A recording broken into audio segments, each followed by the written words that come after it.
Hello aspirants, आज हम start कर रहे हैं जनरल साइंस केमिस्ट्री के अंडर यूनिट नंबर 9 जो कि है non metals and there compounds.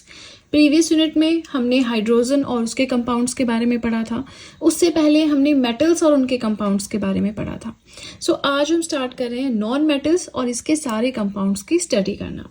Video थोड़ी लेंथी हो सकती है, यूनिट थोड़ा सा लेंथी है, लेकिन बहुत ही इंपॉर्टेंट क्वेश्चंस यहाँ से बनते हैं, तो आपको खासा फोकस यहाँ पे रखने की ज़रूरत है। राइट यहाँ पे मैंने एक इंडेक्स बना रखा है कि पूरे चैप्टर के अंदर हम क्या क्या कवर करेंगे। जैसे कि पहले कुछ बेसिक्स, जैसे कि क्या फिजिकल एंड केमिकल प्रॉपर्टीज होती हैं नॉन मेटल्स की। उसके बाद फिर हम नॉन मेटल्स की स्टडी करना स्टार्ट कर देंगे। कुछ इंपॉर्टेंट ऐसे नॉन मेटल्स हैं जहाँ से क्वेश्चंस आते हैं, वो हम पढ़ेंगे।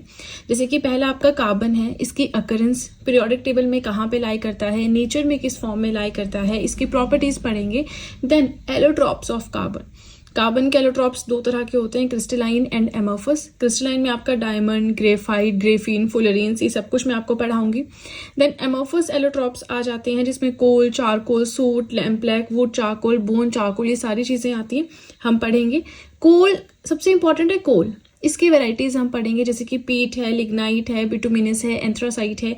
ऑक्साइड्स ऑफ कार्बन हम पढ़ेंगे, कार्बन मोनोऑक्साइड है, कार्बन डाइऑक्साइड है। राइट आगे चले, आगे देखें हम तो सिलिकॉन है, नाइट्रोजन है, फॉस्फोरस है, ऑक्सीजन है, sulphur, halogens, inert gases, metalloids, ये सब कुछ मैं आपको कंप्लीट वीडियो में पढ़ाऊंगी, लेकिन आपको साथ साथ में नोट्स मेकिंग अपनी चालू रखनी पड़ेगी। ठीक है, चलिए वीडियो पसंद आ रही हो लाइक जरूर कीजिएगा और अब सीधे चलते हैं अपने मेन कंटेंट की ओर। चलिए स्टार्ट करते हैं विद द नॉन मेटल्स के नॉन मेटल्स क्या होते हैं।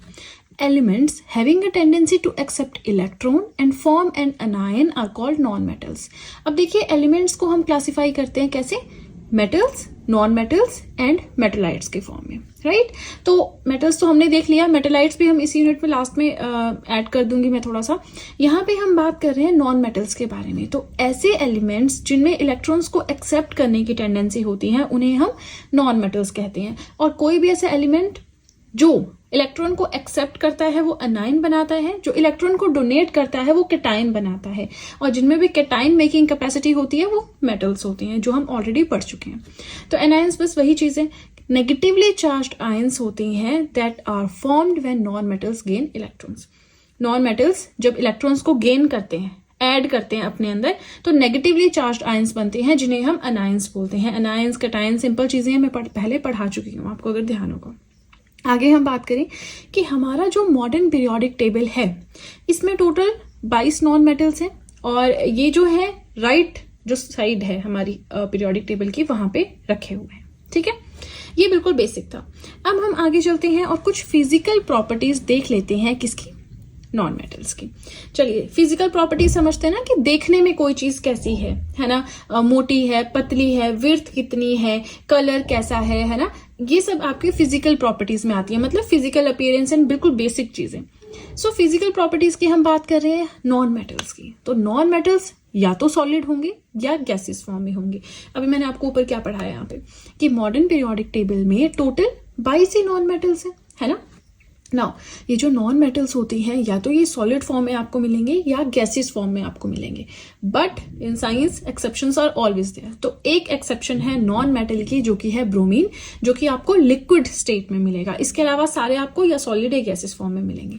अब हमने पढ़ा कि 22 नॉन मेटल्स हैं, तो इन 22 नॉन मेटल्स में से 10 हैं सॉलिड, 11 है गैसेस फॉर्म में। ठीक है, तो ये 21 हो गए, बचा एक जो कि है ब्रोमीन, जो कि लिक्विड स्टेट में आपको मिलेगा, which is an exception to this property.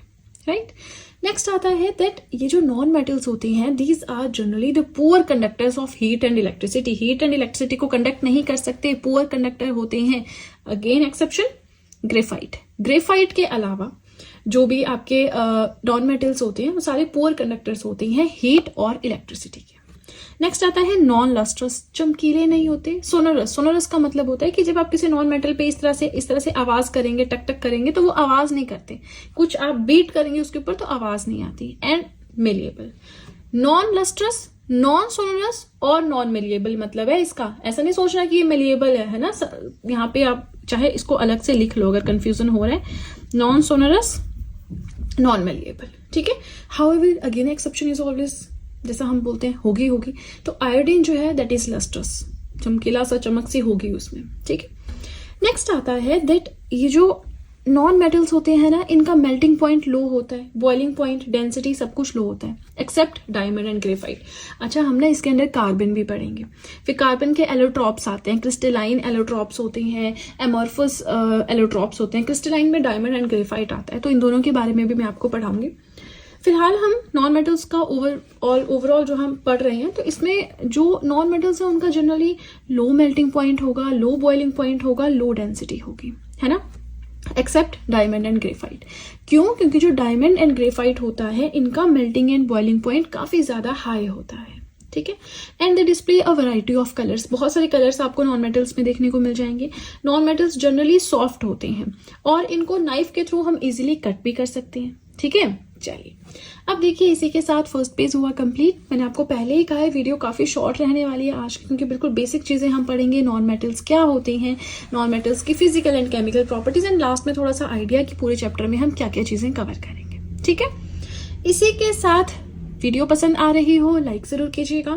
Plus आप सब चाहें तो जीएस हैंड रिटन नोट्स भी परचेज कर सकते हैं, जिसमें history, polity, geography, economics, current affairs, art and culture, biology, इन सभी सब्जेक्ट्स की पीडीएफ्स आपको मिल जाएंगी। परचेज लिंक मैंने डिस्क्रिप्शन बॉक्स में दे रखा है, राइट। चलिए इसी के साथ सीधे चलते हैं अपने नेक्स्ट पेज की ओर। नेक्स्ट आ जाती हैं केमिकल प्रॉपर्टीज, कि कैसे केमिकली नॉन मेटल्स जो हैं वो बाकी सबके साथ रिएक्ट करते हैं, राइट। तो फर्स्ट इसमें आ जाता है that non metals combine with oxygen to form oxides, कि जो नॉन मेटल्स हैं ये जनरली ऑक्सीजन के साथ रिएक्ट करते हैं ताकि ऑक्साइड्स बना सके, ठीक है। अब जब भी नॉन मेटल किसी ऑक्सीजन कोई भी नॉन मेटल जब ऑक्सीजन के साथ रिएक्ट करेगा तो वो नॉन मेटेलिक ऑक्साइड बनाएगा, और ये जो नॉन मेटेलिक ऑक्साइड्स बनते हैं ना, these are generally acidic in nature, ठीक है। अब ये जो नॉन मेटेलिक ऑक्साइड है, फर्दर जब ये वाटर के साथ रिएक्ट करता है तो ये वाटरिक एसिड बनाता है। अब इस चीज को हम एग्जाम्पल के थ्रू समझ लेते हैं। जैसे आपका सल्फर है, ऑक्सीजन के साथ रिएक्ट किया, सल्फर डाइऑक्साइड बन गया। अब ये जो सल्फर डाइऑक्साइड है फर्दर वाटर के साथ रिएक्ट करेगा तो ये सल्फ्यूरस एसिड बन जाएगा, ठीक है। अब ये जो वाटरिक एसिड बनता है, जो कि इस एग्जांपल में सल्फ्यूरस एसिड है, ये क्या करते हैं, एसिड है ना, तो एसिड क्या करता है, it turns blue litmus into red, right.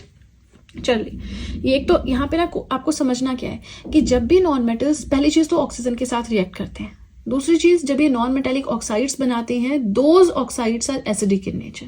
जब मेटल्स ऑक्सीजन के साथ रिएक्ट करते हैं तो जब वो मेटेलिक ऑक्साइड्स बनाते हैं, those are basic in nature. ये दो चीजें हैं जो आपको पता होनी चाहिए। बाकी एसिड ब्लू लिटमस को रेड में कन्वर्ट करता है, ये तो हम 7th क्लास से पढ़ते आ रहे हैं, है ना। चलिए एक तो आपको एक यहाँ पे ये वाला फंडा याद रखने वाला है। नेक्स्ट अगर हम देखें, हमारे पास आता है that generally non metals do not react with water. अब हमने ऑक्सीजन के साथ रिएक्शन देख लिया, एंड जनरली हम ओवरऑल बात कर रहे हैं, कुछ एक्सेप्शंस हमेशा होती हैं, लेकिन जनरली आप देखेंगे नॉन मेटल्स पानी के साथ रिएक्ट नहीं करते हैं, है ना। इसीलिए नॉन मेटल्स को हमेशा हम वाटर में स्टोर करते हैं। अब यहाँ पे इन्होंने एग्जाम्पल बताया फॉस्फोरस का, which is a very very highly reactive non metal, बहुत ज्यादा रिएक्ट करने वाला नॉन मेटल है। और अगर हम इसको हवा में रख देंगे ना, एकदम से खुला रख देंगे एयर में, है ना, तो क्या होगा कि एकदम से आग पकड़ लेता है। इसलिए हमेशा इसको पानी में ही, वाटर में ही स्टोर करके रखा जाता है, ठीक है। अब देखिए प्रॉपर्टीज तो हो गई हमारी कंप्लीट, यानी आज का हमारा जो कंटेंट था वो हो गया कंप्लीट। यहाँ पे ना मैंने हल्का सा एक बना रखा है कि हमें क्या क्या पढ़ना है, थोड़ा कम ज्यादा हो जाता है ना, एज पर कोई और सर्च कर रही हूँ, कुछ नई चीज मिल जाए तो वो ऐड भी हो जाती है। यहाँ पे हमने क्या क्या पढ़ना है, कार्बन बहुत डिटेल में पढ़ेंगे, silicon, nitrogen, phosphorus, oxygen, sulphur, halogens, inert gases and metalloids, ये सब कुछ पढ़ना है। बट मेन हमारा फोकस यहाँ पे कार्बन पे रहेगा। कार्बन काफी लेंथी टॉपिक है, 7-8 पेजेस के नोट्स इसके बन सकते हैं, तो मैं 2 या 3 पार्ट्स में इसको अपलोड करूंगी ताकि आप पे भी कोई स्ट्रेस ना हो पढ़ते टाइम, ठीक है। कार्बन हो गया, फिर ये सारे छोटे छोटे हैं, हम 2-2 को एक वीडियो में उठाएंगे और कवर कर लेंगे, ठीक है। बाकी मेटालाइट्स जो हैं, एलिमेंट्स को हम 3 तरह से क्लासिफाई करते हैं, मेटल्स, नॉन मेटल्स एंड मेटालाइट्स। तो मेटालाइट्स का अलग चैप्टर नहीं है, इसी में हमने ऐड कर दिया क्योंकि इसमें ज्यादा कुछ है नहीं पढ़ने के लिए, ठीक है। आज के वीडियो में हमें क्या पढ़ना है, हमने कार्बन के बारे में पढ़ना है, इसकी अकरेंस, इसकी प्रॉपर्टीज के बारे में पढ़ना है, एंड इम्पॉर्टेंट इसके एलोट्रॉप्स के बारे में पढ़ना है कि एलोट्रॉप्स ऑफ कार्बन कौन कौन से हैं। सबसे पहले ये एलोट्रॉपी होती क्या है, एक तो हमें ये चीज समझनी है। एलोट्रॉप्स ऑफ कार्बन हमने समझने हैं, कौन से क्रिस्टलाइन है, कौन से एमोर्फस है, डायमंड, ग्रेफाइट, ये सब कुछ पढ़ेंगे। लेकिन फिर इन डिटेल एलोट्रॉप्स को हम नेक्स्ट वीडियो में कवर करेंगे, ठीक है। I hope you understand. बाकी वीडियो देखते रहें, समझ आपको आ जाएगा। कार्बन थोड़ा सा लेंथी टॉपिक है, तो 2 या 3 पार्ट्स इसके रहेंगे, हम उसके अंडर इसे कवर करेंगे। आप सब बस वीडियो के साथ में नोट्स बनाते रहें, बहुत ही इंपॉर्टेंट टॉपिक राइट नाउ हम डिस्कस कर रहे हैं। सो स्टार्ट करते हैं विद द इंट्रोडक्शन। कार्बन देख सकते हैं पीरियोडिक टेबल में कहाँ पे लोकेटेड है, इसका एटॉमिक नंबर है 6, मास नंबर है 12, group 14, second period and P block जो है पीरियोडिक टेबल का वहां पे ये लोकेटेड है।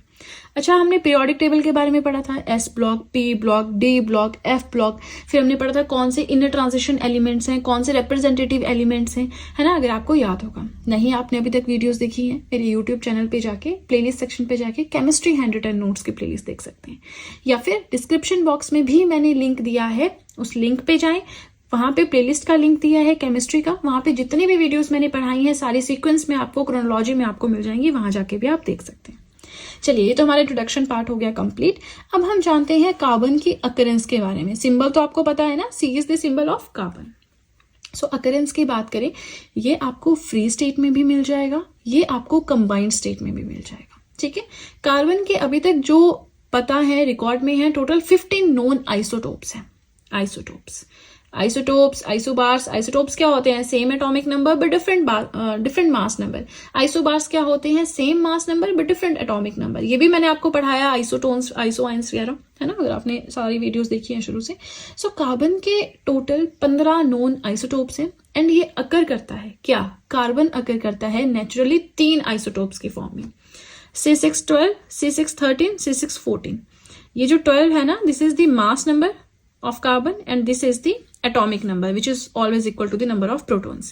सेम इसमें है और ये जो है ये रेडियो एक्टिव आइसोटोप है। तो बोलने का मतलब यहाँ पे ये है कि जो कार्बन है ना, ये 3 आइसोटोप्स की फॉर्म में नेचुरली अकर करता है, नेचुरली। ठीक है, चलिए अकरेंस हो गई। आगे चलिए प्रॉपर्टीज के बारे में देखते हैं, क्या क्या प्रॉपर्टीज हैं इसकी। चलिए प्रॉपर्टीज भी देखेंगे। फर्स्ट इसमें आ जाता है टेट्रावेलेंट नॉन मेटल, कि कार्बन एक टेट्रावेलेंट नॉन मेटल है। अब ये टेट्रावेलेंट क्या होता है? नॉन मेटल क्या होता है? अनायंस फॉर्म करते हैं, इलेक्ट्रॉन्स को गेन करते हैं, वो हमने प्रीवियस वीडियो में पढ़ लिया है।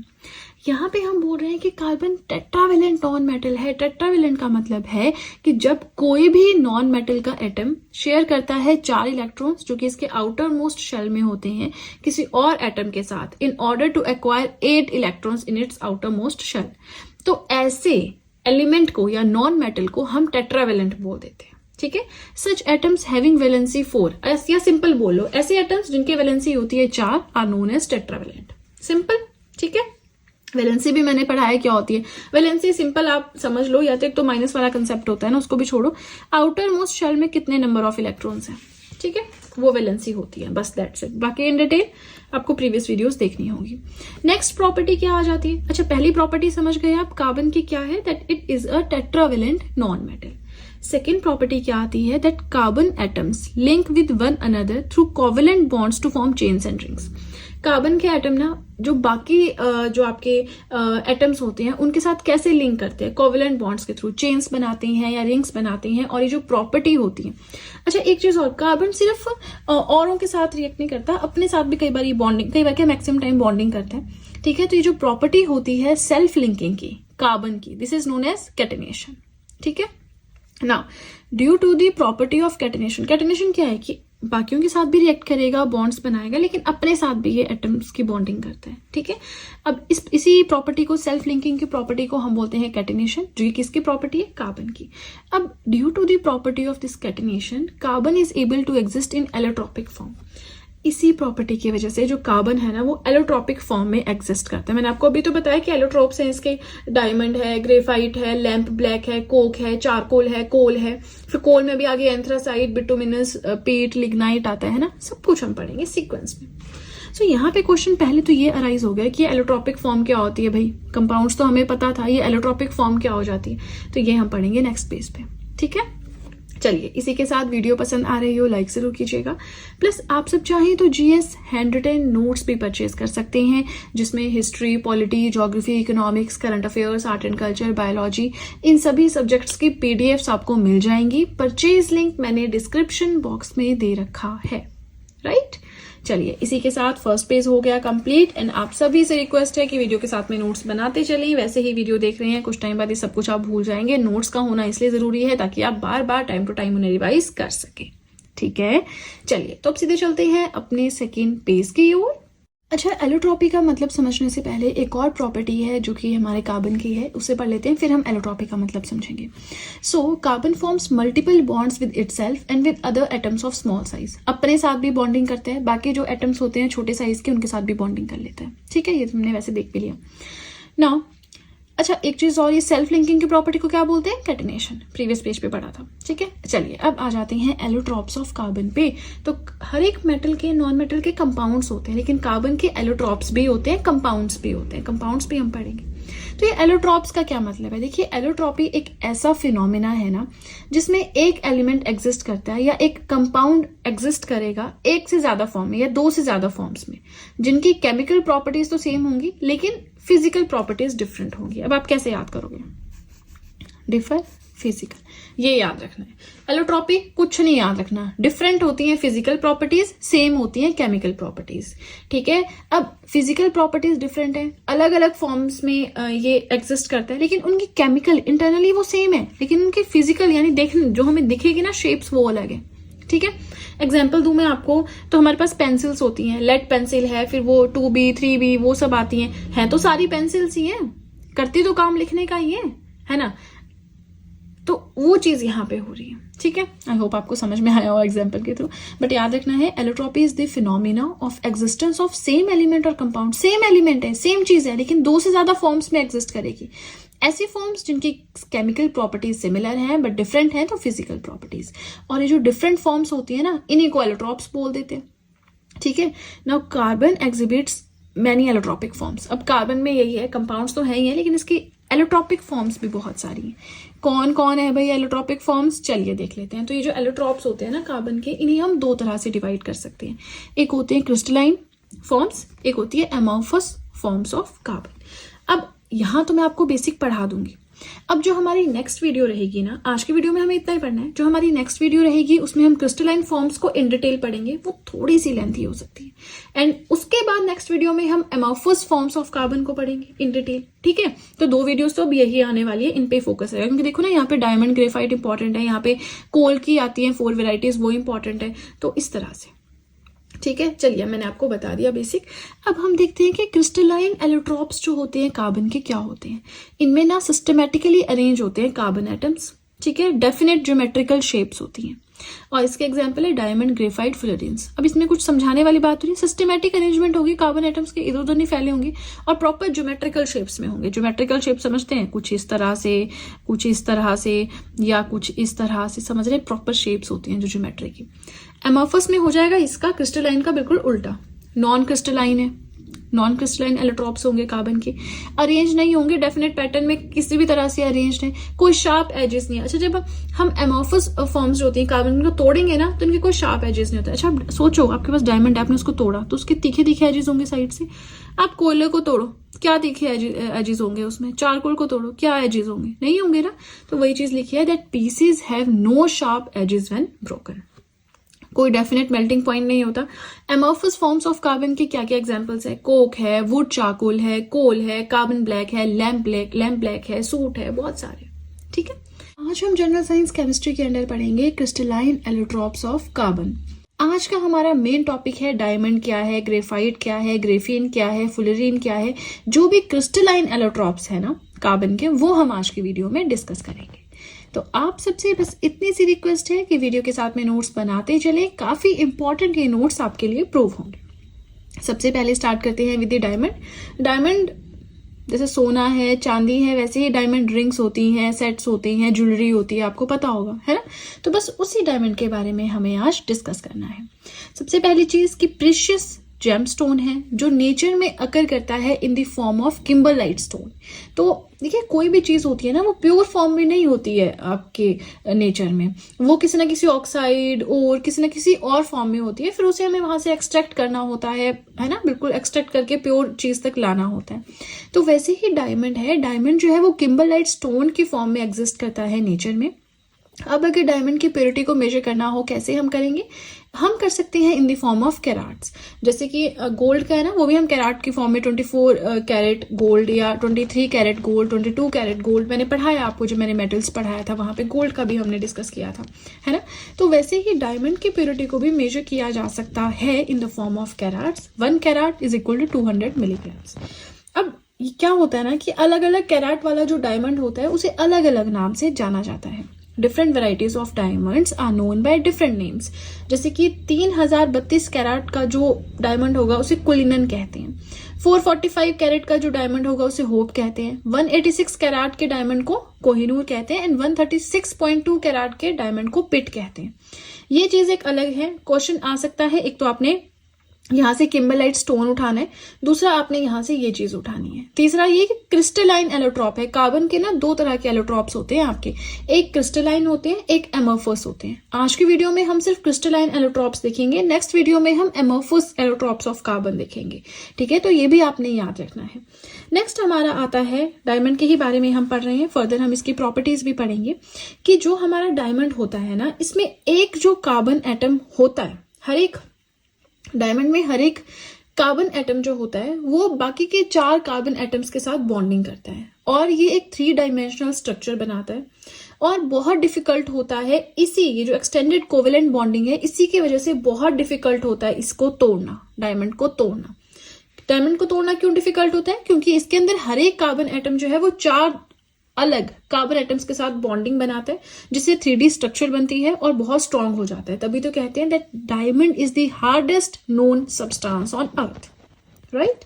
चलिए आगे चलें, प्रॉपर्टीज हम देखें तो यहाँ भी बिल्कुल बहुत ही सिंपल चीजें हैं, लेकिन ये है ना कि पढ़ना सब कुछ पड़ता है, अगर पढ़ा ही नहीं तो पता कैसे होगा। एक बार पढ़ लेंगे तो हर एक चीज आसान बन जाती है, बस आपका तरीका सही होना चाहिए, अप्रोच सही होनी चाहिए, ठीक है। सो प्रॉपर्टीज हम देखें, जो प्योर डायमंड होता है ना वो कलरलेस ट्रांसपेरेंट लिक्विड होता है, प्योर डायमंड। फिर ऑब्वियसली उसमें कुछ इंप्योरिटीज ऐड करते ताकि स्ट्रॉन्ग किया जा सके। अच्छा, यहाँ से मुझे एक चीज यहाँ पे याद आई कि आपका 24 कैरेट गोल्ड क्या होता है, बिल्कुल प्योर है, इतना प्योर है कि अगर आपने थोड़ा सा उसको टेढ़ा मेढ़ा कर दिया ना तो वो चेंज हो जाएगी, उसकी शेप टेढ़ा हो जाएगा। फिर होता है 23 कैरेट गोल्ड, इसमें 1 यूनिट कॉपर का ऐड किया जाता था ताकि थोड़ा सा वो हार्ड हो जाए। 22 कैरेट गोल्ड जो कि मैक्सिमम मार्केट में बिकता भी है, जो हम सोने के गहने लेते हैं वो 22 कैरेट गोल्ड के होते हैं। बाकी आप बोल सकते हैं ज्वेलर को कि आपको 24 कैरेट या 23 कैरेट चाहिए, बट नॉर्मली वो 22 कैरेट बेचते हैं। मतलब 22 कैरेट इतना गोल्ड होगा एंड 2 यूनिट्स जो उसमें होंगे वो कॉपर के होंगे, ताकि उसको थोड़ी हार्डनेस प्रोवाइड करवाई जाए, गिर जाए हाथ से कोई उस पर बैठ जाए तो एकदम से टूटेगा नहीं, इस तरह से, ठीक है। तो यहाँ पे हम डायमंड की बात नहीं करें। आप सोचिए डायमंड, अरे डायमंड लिक्विड कहाँ से हो गया, ये तो हीरा है ना। नहीं, प्योर डायमंड लिक्विड होता है, कलरलेस है, ट्रांसपेरेंट है, फिर थोड़ा सा उसमें एडिशन करके इंप्योरिटीज ऐड करके उसको स्ट्रॉन्ग बनाया जाता है। हाईली पॉइजनस होता है, अच्छा जी, जहरीला होता है। अब तो देखिए प्योर चीजें आती नहीं है, लेकिन वैसे डायमंड को बोलते हैं ना कि अगर पुराने टाइम में सुसाइड करना होता था तो रानियों ने वो डायमंड की अंगूठियां पहनी होती थी, तो वो उनको ऐसे चाट लेती थी और उनकी फिर जहर की वजह से डेथ हो जाती थी, है ना। तो एक तरह से सुसाइड करने का एक तरीका भी था। ये बैड कंडक्टर है इलेक्ट्रिसिटी का, बट हीट को कंडक्ट कर सकता है जब ये प्योर फॉर्म में होता है। कौन? डायमंड। जब डायमंड प्योर फॉर्म में होता है तो ये ट्रांसपेरेंट होता है एक्सरेज के लिए। मतलब अगर आपने यहाँ पे डायमंड रखा है, यहाँ से आप एक्सरेज छोड़ेंगे तो वो निकल जाएंगे आगे को, लेकिन सिर्फ प्योर फॉर्म में। इम्प्योर फॉर्म में ट्रांसपेरेंट नहीं होता। अगर इम्प्योर डायमंड है तो यहाँ से नहीं जाएगी फिर लाइट आगे को, है ना, ट्रांसपेरेंट नहीं होता। तो यहाँ से क्या समझ आया कि हम एक्सरेज को यूज कर सकते हैं ताकि हम डिस्टिंग्विश कर सकें कौन सा प्योर डायमंड है, कौन सा आर्टिफिशियल डायमंड है, ठीक है। चलिए, डायमंड हमने पढ़ लिया, और भी बहुत सारी चीजें हमें पढ़नी है, बहुत सारे फैक्ट्स पढ़ने हैं। तो आपको बस वीडियो के साथ में नोट्स मेकिंग करते रहना है। वीडियो पसंद आ रही हो लाइक जरूर कीजिएगा। इसी के साथ आपको एक इम्पॉर्टेंट बात बताना चाहूंगी कि आप सब चाहें तो GS hand written notes purchase कर सकते हैं, जिसमें history, polity, geography, economics, current affairs, art and culture, biology, ये सारी PDFs आपको मिल जाएंगे, राइट। परचेज लिंक मैंने डिस्क्रिप्शन बॉक्स में दे रखा है। चलिए, तो अब सीधे चलते हैं अपने नेक्स्ट पेज की ओर। अब देखिए, नेक्स्ट हम कुछ फैक्ट्स पढ़ेंगे, उसके बाद हम ग्रेफाइट की ओर चलेंगे, राइट। अब देखिए, यहाँ पे बात कर रहे हैं कि जो कलरलेस डायमंड होता है ना, जिसमें कोई कलर नहीं होता है, क्योंकि डायमंड्स भी डिफरेंट कलर्स में अवेलेबल है, लेकिन नॉर्मली जो कलरलेस डायमंड्स होते हैं वो ज्वेलरी बनाने में यूज होते हैं। अब डायमंड की बात करें, ये चमकता क्यों है? चमकता है ना, हीरा होता है, क्यों चमकता है? टोटल इंटरनल रिफ्लेक्शन की वजह से। अच्छा, टोटल इंटरनल रिफ्लेक्शन का सबसे इंपॉर्टेंट एग्जाम्पल आता है आपका ऑप्टिकल फाइबर्स। बाकी फिजिक्स का टॉपिक है, फिजिक्स में पढ़ेंगे, यहाँ पे सब कुछ मिक्स नहीं करेंगे, ठीक है। फिजिक्स भी पढ़ाऊंगी बट हैव सम पेशेंस, पहले केमिस्ट्री खत्म हो, लक्ष्मीकांत को मुझे कंटिन्यू करना है, एम लक्ष्मीकांत सर की बुक को, उसके बाद फिर हम फिजिक्स का बाद में देखेंगे। सो पहली चीज, कलरलेस डायमंड्स ज्वेलरी मेकिंग में यूज होते हैं, इसमें तो याद ही क्या करना पता है, बट डायमंड स्पार्कल करता है due to total internal reflection. Next आता है कि पहला आर्टिफिशियल डायमंड किसने प्रिपेयर किया था, इसकी भी पूरी ट्रिक थी, जलाया, in the absence of air, in the excess of heat, जो भी होता है वो हमने नहीं पढ़ना, इतना इंपॉर्टेंट नहीं होता इतना डेप्थ में जाना, लेकिन फैक्ट्स हमें देखने हैं। पहला आर्टिफिशियल डायमंड 1893 में मॉइसन ने प्रिपेयर किया था। प्लस अब ना कुछ इम्प्योरिटीज है ना, उनको हम डायमंड में डालते हैं तो उसकी वजह से डायमंड को अलग अलग कलर्स मिल जाते हैं, ठीक है। अब जैसे आपका ब्लैक डायमंड है, जिसे बूर भी बोलते हैं, इसको कमर्शियल मार्केट में बहुत मतलब ब्लैक डायमंड चलता है, तो इसको कमर्शियल मार्केट में कैसे जाना जाता है, किस नाम से जाना जाता है, कार्बोनाडो, है ना, प्रोनाउंसिएशन देख लेना, थोड़ा ऊपर नीचे हो गया। बाकी ब्लैक डायमंड बूर भी कहते हैं, कमर्शियल मार्केट में जाना जाता है by the name of carbonado. 3 facts पढ़ लिए डायमंड के बारे में। चलिए इंपॉर्टेंट चीज, डायमंड किस तरह का एलोट्रोप है कार्बन का, एमोर्फस या क्रिस्टलाइन, ठीक है। नेक्स्ट आता है ग्रेफाइट। तो ग्रेफाइट में भी हम बहुत कुछ पढ़ेंगे, लेकिन पहला पॉइंट क्या याद रखना है, that graphite is the crystalline form of carbon या crystalline allotrope of carbon. Allotropic क्या होती है, एलोट्रोपिक फॉर्म्स क्या होती हैं, क्रिस्टलाइन एलोट्रोप्स क्या होते हैं, ये सब प्रीवियस वीडियो में पढ़ा हुआ है हमने, है ना। यहाँ पे वही चीज बार बार रिपीट करके फिर जिन्होंने पढ़ रखे हैं, वीडियोस देख रखी है, उनके लिए बोरिंग नहीं बनाते, है ना। बाकी अगर आपने नहीं देखी है वीडियोस, आप न्यू है मेरे यूट्यूब चैनल पे, तो डिस्क्रिप्शन बॉक्स में केमिस्ट्री की प्लेलिस्ट का लिंक मैंने दिया है, वहां पे अभी तक जितनी भी मैंने लेक्चर्स पढ़ाए हैं, यूनिट्स पढ़ाए हैं, सभी लेक्चर नंबर 1, लेक्चर नंबर 2 इस तरह से सीक्वेंस में लग रखे हैं, उन्हें आप देखिए, बढ़िया से आपके नोट्स बन जाएंगे, ठीक है। वहां पे आपको ये क्रिस्टलाइन एंड एलोट्रोपिक का कंसेप्ट भी समझ आ जाएगा। सो हम स्टार्ट कर रहे हैं विद ग्रेफाइट। क्रिस्टलाइन एलोट्रोप है कार्बन का, ये स्टैक्ड लेयर्स जो होती है ग्रेफीन की, उनसे मिलकर बना होता है। ग्रेफीन क्या है वो भी पढ़ेंगे, हैव सम पेशेंस। तो जो स्टैक्ड लेयर्स यानी एक के ऊपर एक के ऊपर एक के ऊपर एक के ऊपर एक, ऐसे इस तरह की लेयर्स जो होती है ग्रेफीन की, उससे मिलकर ग्रेफाइट बनता है। ये नेचुरली अकर करता है एंड कंसीडर किया जाता है कार्बन की सबसे stable form under standard conditions. कुछ पर्टिकुलर कंडीशंस होती हैं, अगर उन कंडीशंस को फॉलो किया जाए तो कार्बन की सबसे स्टेबल फॉर्म क्या है, ग्रेफाइट है। नेक्स्ट आता है दैट सिंथेटिक, और सिंथेटिक समझते हैं ना, natural, synthetic and natural graphite की बात करें, यानी जो नेचुरली अकर करते हैं यानी जो हम आर्टिफिशियली बनाते हैं। Obviously mixing, heating, excessive heat, इस सबसे भी तो बनते हैं ये सारी चीजें, है ना। है तो कार्बन का ये, तो कार्बन को कुछ तोड़ मरोड़ के, कुछ उसमें चेंजिंग करके, heat and excessive temperature maintain करके ये सब चीजें बनाई जाती हैं। तो ये जो सिंथेटिक एंड नेचुरल ग्रेफाइट होता है ना, ये ज्यादातर कहाँ पे यूज होता है, पेंसिल्स में, लुब्रिकेंट्स में, इलेक्ट्रोड्स में। बोलते हैं ना पेंसिल्स का, आप देखो ये वाला आगे वाला पार्ट है, ये जो ब्लैक वाला पार्ट है क्या है, इसको लेड बोलते हैं, है ना। होता नहीं है, उसकी ये कहानी भी हम देखेंगे अभी, ये लेड वाली कहानी है ना। फिलहाल इतना देखो कि सिंथेटिक एंड नेचुरल ग्रेफाइट आपका यूज होता है लार्ज स्केल में for uses in pencils, lubricants and electrodes. Under high pressure and temperature की बात करें तो हम ग्रेफाइट को डायमंड में कन्वर्ट कर सकते हैं। वेरी वेरी इंपॉर्टेंट पॉइंट याद रखना है, under high pressure and temperature हम ग्रेफाइट को डायमंड में कन्वर्ट कर सकते हैं। हाउएवर कोई भी आप सिचुएशन अराइज कर दो, डायमंड को वापस से ग्रेफाइट नहीं आप बना सकते, है ना। However conversion from diamond to graphite is not possible under any circumstances, right. Next हम बात करें ग्रेफाइट की, बात करें, डायमंड में नहीं पहुंच जाना, मिक्स नहीं करना सब कुछ, ग्रेफाइट की बात कर रहे हैं। सो गुड कंडक्टर है of both heat and electricity, soft होता है, स्मूथ होता है, स्लिपरी होता है, क्योंकि इसकी लेयर लाइक स्ट्रक्चर होती है, एक के ऊपर एक के ऊपर एक लेयर, ठीक है। लेड पेंसिल में यूज होता है, एंड जब इसको लेड पेंसिल में यूज करते हैं हम इसको क्या बोलते हैं, ब्लैक लेड बोलते हैं। चलिए अब ये थोड़ा सा ना हम पेंसिल वाला कंसेप्ट देख लेते हैं कि पेंसिल वाला क्या कंसेप्ट है ना। चलिए सो ये भी मैंने पेंसिल पकड़ी है ना, तो इसका जो ये वाला पार्ट है ना, इसको हम क्या बोलते हैं, जो आगे वाला पार्ट है इसको हम बोलते हैं लेड। क्यों बोलते हैं भाई, ये तो इसमें तो लेड है ही नहीं, ये तो ग्रेफाइट का बना हुआ है। So there is no lead in pencils, कोई लेड नहीं होता पेंसिल्स में। इसका जो कोर है, ये जो आपको ब्लैक पार्ट दिख रहा है टॉप पे, जिससे मैंने लिखा, ये ग्रेफाइट है, ठीक है।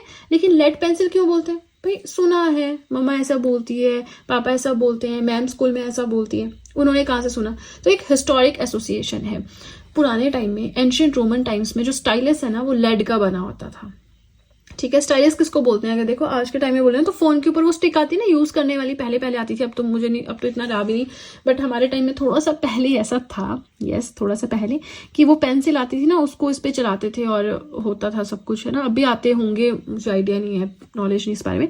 सो उसको स्टाइलिस बोलते थे, है ना। अब वही चीज़ है। तो यहाँ पे लेड पेंसिल हम बोलते हैं क्योंकि हिस्टोरिक एसोसिएशन है, पहले से हमने सुन रखा है कि एंशिएंट रोमन टाइम्स में स्टाइलिस लेड का बना होता था, उस टाइम पे लेड पेंसिल बोलते थे, और बोलते बोलते हम आज तक लेड पेंसिल ही बोल रहे हैं, जबकि स्टाइलिस चेंज हो चुका है अब ग्रेफाइट पेंसिल। ठीक है, चलिए अब इसी के साथ हमारा सेकंड पेज भी हो गया कंप्लीट, एक ही पेज बचता है एंड देन वीडियो हो जाएगी कंप्लीट। वीडियो पसंद आ रही हो लाइक जरूर कीजिएगा। इसी के साथ आप सब चाहें तो मुझे इंस्टाग्राम पे फॉलो कर सकते हैं, आप सब चाहें तो मुझे टेलीग्राम अकाउंट पे ज्वाइन कर सकते हैं। इन दोनों चीजों का लिंक मैंने डिस्क्रिप्शन बॉक्स में दे रखा है, राइट। चलिए तो अब सीधे चलते हैं अपने थर्ड और अपने लास्ट पेज की ओर। नेक्स्ट आता है यूजेस, कि ग्रेफाइट के यूजेस क्या है। एज अ मॉडरेटर इसको यूज किया जाता है न्यूक्लियर रिएक्टर में। न्यूक्लियर रिएक्टर में अलग से एक पेज का कंटेंट है, पढ़ाऊंगी वहां पे सब कुछ, है ना।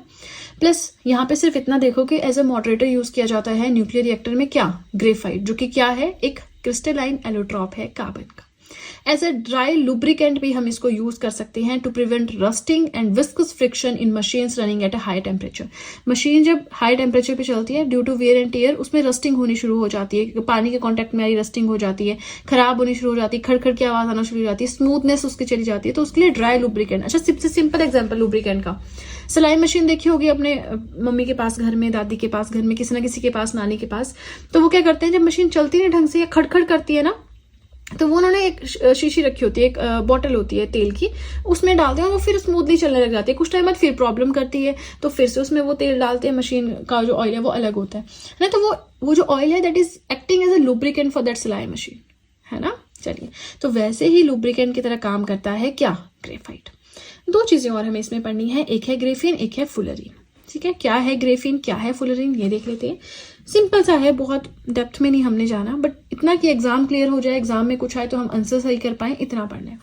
ग्रेफिन जो है ये भी एक न्यूली डिस्कवर्ड एलोट्रॉप है कार्बन का, 2 डायमेंशनल सब्सटेंस है, अच्छी कंडक्टिविटी है, और इसको मेनली यूज किया जाता है as a conducting material touch screen के लिए, एलसीडी के लिए एंड एलईडी के लिए, राइट। चलिए इससे ज़्यादा इसमें जानने की ज़रूरत नहीं है। नेक्स्ट आपका जाता है कि फुलरीन क्या होता है। फुलरीन जो है it is the only pure form of carbon, carbon की इकलौती प्योर फॉर्म है आपकी फुलरीन।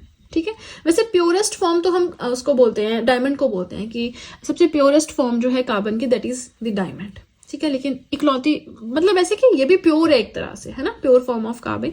एंड C60 मॉलिक्यूल जो होता है ना इसका, उसकी शेप सॉसर बॉल की तरह होती है, इसीलिए इसको बकमिस्टर फुलरीन कहते हैं। सॉसर बॉल सिंपल बॉल समझ लो, ऐसा इस तरह से, है ना, ये आप देख सकते हैं, नॉट सो इंपॉर्टेंट। इतना याद रखना है कि सॉसर बॉल की तरह शेप होती है, इसलिए इसे बकमिस्टर फुलरीन कहते हैं। अब यही नाम क्यों भाई, कुछ और बोल लेते, क्योंकि ये रिजेंबल करता है स्ट्रक्चर में with the dome shaped structures, जो कि आर्किटेक्ट बकमिस्टर फुलर, ये एक आर्किटेक्ट का नाम है। तो ये आर्किटेक्ट जिस तरह की डोम वाली शेप्स बनाते थे, उसी शेप की तरह है फुलरीन भी, इसलिए इन्हीं के नाम पे इसका नाम पड़ गया बकमिस्टर फुलर। ठीक है जी, आज हम जनरल साइंस केमिस्ट्री के अंडर पढ़ेंगे एमोर्फस एलोट्रॉप्स ऑफ कार्बन के बारे में। अगर आपको सारी वीडियो सीक्वेंस में चाहिए, नहीं समझ आ रहा कहाँ मिलेगी, तो डिस्क्रिप्शन बॉक्स में जाएं, वहां पे टॉप पे जो लिंक दिया है वो केमिस्ट्री की प्लेलिस्ट का लिंक है।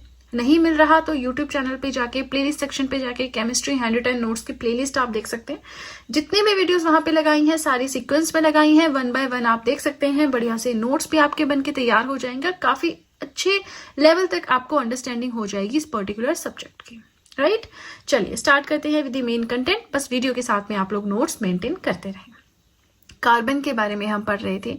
एमोर्फस एलोट्रॉप्स कौन होते हैं कार्बन के, क्या होता है, वो सब हमें आज की वीडियो में कवर करना है। तो ये होते हैं non crystalline allotropes of carbon. Actual में ये 4 जो पॉइंट्स हैं हम ऑलरेडी कवर कर चुके हैं, जस्ट फॉर द रिवीजन हम यहाँ पे फिर से पढ़ रहे हैं। एमोर्फस एलोट्रॉप्स के अंदर जो एटम्स होते हैं ना, वो किसी डेफिनेट पैटर्न में नहीं अरेंज होते। Pieces have no sharp edges when broken. जब एमोर्फस एलोट्रॉप्स जो होते हैं कार्बन के, जब इन्हें तोड़ा जाता है तो पीसेस के कोई शार्प एजेस नहीं होते हैं, कोई डेफिनेट मेल्टिंग पॉइंट इनका नहीं होता है। ठीक है, अब इसके एग्जांपल्स हम देख लें। चारकोल है, सूट है, लैम्प ब्लैक है, coke, wood charcoal, carbon black, coal, ये सारे हैं। आपको पहली चीज तो ये पता होनी चाहिए कौन से क्रिस्टलाइन एलोट्रॉप्स है कार्बन के, कौन से एमोर्फस हैं। अब आज की वीडियो में हमें सबसे इंपॉर्टेंट चीज पढ़नी है कोल। कोल की होती है 4 वेराइटीज, पेट, लिग्नाइट, बिटुमिनस, एंथ्रासाइट, वो सब हमें पढ़ना है ना। और उसके अलावा जो भी इनमें से कुछ इंपॉर्टेंट से होंगे वो हम कवर कर लेंगे। स्टार्ट करते हैं विद द फर्स्ट वन जो कि है लैम्प ब्लैक। अच्छा, यहाँ पे सूट है ना, इसको नहीं हमें पढ़ना, ये राख होती है, तो इसमें ऐसा पढ़ने वाला कुछ है नहीं, इसलिए हम इसे कंप्लीटली स्किप कर देंगे। हम स्टार्ट करते हैं विद द लैम्प ब्लैक। ये होती है purest form of carbon and contains 95% carbon. Purest form होती है, जो भी अमोर्फस एलोट्रॉप्स है ना कार्बन के, उसमें सबसे ज्यादा प्योर होता है लैम्प ब्लैक। ओवरऑल अगर आपको कार्बन की प्योरेस्ट फॉर्म का पता करना है तो वो है डायमंड। ठीक है, अब वापिस आते हैं लैम्प ब्लैक के ऊपर। अमोर्फस एलोट्रॉप्स में प्योरेस्ट फॉर्म है कार्बन की, 95% इसमें कार्बन ही होता है। इसमें क्या होता है, देखिए, suit produced by burning hydrocarbons in a limited supply of air. Suit का मतलब होता है राख। तो जब हाइड्रोकार्बन्स को बर्न किया जाता है लिमिटेड सप्लाई ऑफ एयर में, तो उससे जो राख बनती है that is the lamp black. ठीक है, ब्लैक पिगमेंट की तरह यूज किया जाता है ब्लैक इंक में, शू पॉलिश में यूज किया जाता है, जो ऑटोमोबाइल्स के टायर्स होते हैं वहां पे एज अ फिलर यूज किया जाता है। और लैम्प ब्लैक को कंसिडर किया जाता है ओल्डेस्ट नोन ब्लैक पिगमेंट। ठीक है, सबसे पुराना नॉलेज में आया हुआ ब्लैक पिगमेंट। और ये आई सूट, आंखों में स्याही लगाते हैं, काजल लगाते हैं, राख लगाते हैं, है ना, तो उसमें भी ये यूज किया जाता है। ठीक है, लैम्प ब्लैक समझ आ गया। कोई भी आप एलोट्रॉप पढ़े पहले तो ये पता होना चाहिए वो है किस तरह का, क्रिस्टलाइन है या एलोट्रॉप या एमोर्फस है। ठीक है, ये हम एमोर्फस पढ़ रहे हैं। सेकेंड आ जाता है कोक। अब कोक जो है वो एक्चुअल में कार्बन का एलोट्रॉप नहीं है, लेकिन कोक एलोट्रॉप है कोल का, और कोल एलोट्रॉप है कार्बन का। तो फिर कोक भी बन गया एलोट्रॉप कार्बन कोल का। इस तरह समझ रहे ना। यहाँ पे देखिए आप, यहाँ पे देखिए, कोल जो है ये है एमोर्फस एलोट्रॉप ऑफ कार्बन, और कोल का एलोट्रॉप, कोल से बना होता है हमारा कोक। ठीक है, बहुत दिमाग लगाने की जरूरत नहीं है, समझ आ रहा तो ठीक है, otherwise you can skip it. ठीक है, नेक्स्ट आता है कि कोक में 80 से 85% तक कार्बन होता है, 80 to 85% कार्बन प्रेजेंट होता है। एज अ फ्यूल और as a reducing agent use किया जाता है मेटलर्जी में। और कैसे ऑब्टेन कर सकते हैं आप कोक को? बाय हीटिंग कोल। कोल को हीट करना है in the absence of air at a high temperature, और आपको मिल जाएगा कोक। तो इस चीज को भी आप स्किप कर सकते हैं। एक तो ये इंपॉर्टेंट है, कितना परसेंटेज, थोड़ा सा ये पता होना चाहिए। ठीक है, बाकी नोट्स बना रहे हैं, लिखते चले, यू नेवर नो एग्जामिनर क्या पूछ ले, तो आपको तैयारी तो अच्छे से करनी ही है ना। तब नहीं ऐसा कि अच्छा ये इंपॉर्टेंट नहीं है हमने इसको पढ़ेंगे, ऐसा नहीं है। आप पढ़ते चलो। हाँ, जो चीजें इंपॉर्टेंट नहीं होती है, जो चीजें इंपॉर्टेंट होती है ना, उनको आप हाईलाइट कर सकते हो। एग्जाम के टाइम में वही पढ़ी, बाकी छोड़ दिया जब रिविजन का टाइम आया। ठीक है ना। चलिए, इसी के साथ फर्स्ट पेज हो गया कंप्लीट। कोई भी डाउट हो कमेंट सेक्शन में पूछ सकते हैं। वीडियो पसंद आ रही हो लाइक जरूर कीजिएगा। इसी के साथ देखिए, आप सब चाहें तो जीएस हैंड रिटन नोट्स भी परचेज कर सकते हैं, जिसमें history, polity, geography, economics, current affairs, art and culture, biology, इन सभी सब्जेक्ट्स की पीडीएफ्स आपको मिल जाएंगी। परचेज लिंक मैंने डिस्क्रिप्शन बॉक्स में दे रखा है। राइट, चलिए तो अब सीधे चलते हैं अपने नेक्स्ट पेज की ओर। नेक्स्ट आता है coal, most important part of this unit. Coal, बहुत सारे क्वेश्चंस आते हैं इसमें। सो कोल के बारे में जानेंगे, इसकी वैरायटीज के बारे में जानेंगे, और किस नाम से इसे जाना जाता है वो सब कुछ हम जानेंगे इस पेज में। बस आपने अपनी नोट्स मेकिंग करते रहना है। ठीक है, सो कोल जो है ये सेडिमेंट्री डिपॉजिट है, composed predominantly of carbon. Sedimentary, igneous, metamorphic, अगर याद हो वो ज्योग्राफी में रॉक्स के टाइप्स हैं। सेडिमेंट्री डिपॉजिट माने सेडिमेंट्री रॉक्स से आपको कोल मिलेगा। सेडिमेंट्री रॉक्स क्या होती है? जो लेयर की फॉर्म में होती है। इन डिटेल हम नहीं पढ़ेंगे, बट लेयर की फॉर्म में होती है। ठीक है, तो सेडिमेंट्री डिपॉजिट्स हैं कोल, प्लस ये मेनली कार्बन से बना होता है। ठीक है, अब नेक्स्ट हम बात करेंगे कि जो भी 90% कोल है ना, ये जो हम कोयले की बात करें, तो जो 90% कोल है ये नॉर्दर्न हेमिस्फीयर, उत्तरी जो हेमिस्फीयर है ना, जो अपर पार्ट है अर्थ का, वहां पे मिलता है। ठीक है, 4 वेराइटीज होती है कोल की, depending upon the percentage of carbon. 4 varieties है। अब किसमें कितना कार्बन होता है परसेंटेज वाइज, उस हिसाब से हम बात कर रहे हैं। 4 वेराइटीज आपकी कौन कौन सी है? Peat, lignite, bituminous, anthracite. As it is याद कर लो भाई। ये लो जी। अब यहाँ पे क्या होता है ना, सबसे अच्छी क्वालिटी का होता है एंथ्रेसाइट, और सबसे कम कार्बन होता है पीट में। तो कैसे याद रखेंगे? ABCD आती है, अल्फाबेट्स आते हैं, तो इसको ऊपर को याद रखना, ABCDEFGHIJK LMNO। तो मतलब सबसे पहले A आता है, फिर B आता है, फिर L आता है, फिर P आता है। ऐसे आपने याद रखना है। ठीक है, ऊपर को आपने याद रखना है। यहाँ मैं एरो लगा दूं, चाहे ऊपर को आपने याद रखना है। ठीक है, सो ऊपर को माने कि एंथ्रासाइट में सबसे ज्यादा कार्बन प्रेजेंट होता है, पीट में सबसे कम होता है। ठीक है, अब जैसे पीट है 40 से 50% कार्बन इसमें प्रेजेंट होता है, और बहुत ज्यादा इंप्योरिटीज इसमें होती हैं। ये बहुत ज्यादा धुआं स्मोक जो है वो एमिट करता है, बहुत पॉल्यूशन इसको यूज करने से होता है, बहुत ज़्यादा राख इससे होती है पीट से। नेक्स्ट आता है लिग्नाइट। लिग्नाइट को ब्राउन कोल भी बोलते हैं, एक ये इंपॉर्टेंट चीज हो गई।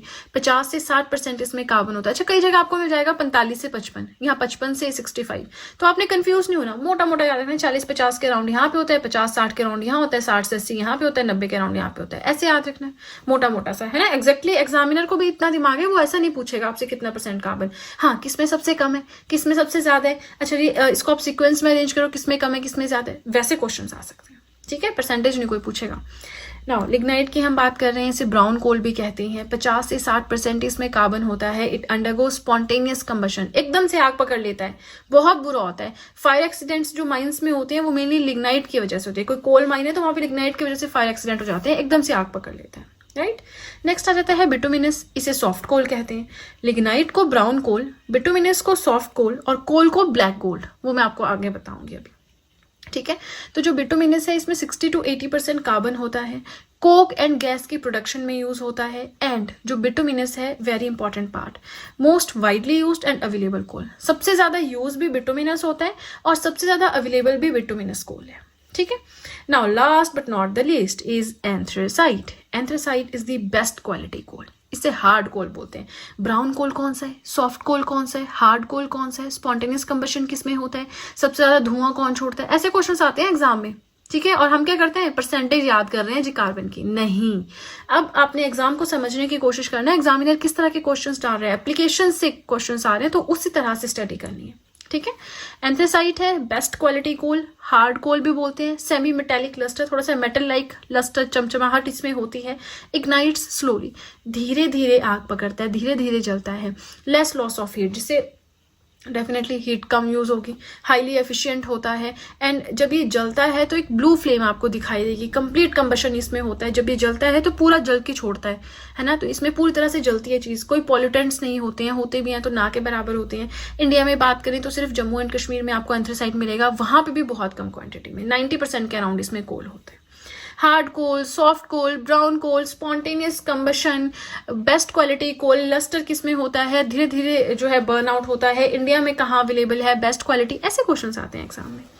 अब यहाँ पे कोल से रिलेटेड 2-3 चीजें रह गई थी, तो वो हम यहाँ पे पढ़ते हैं। सबसे पहले कोल को जो है ब्लैक गोल्ड भी कहा जाता है, ठीक है जी।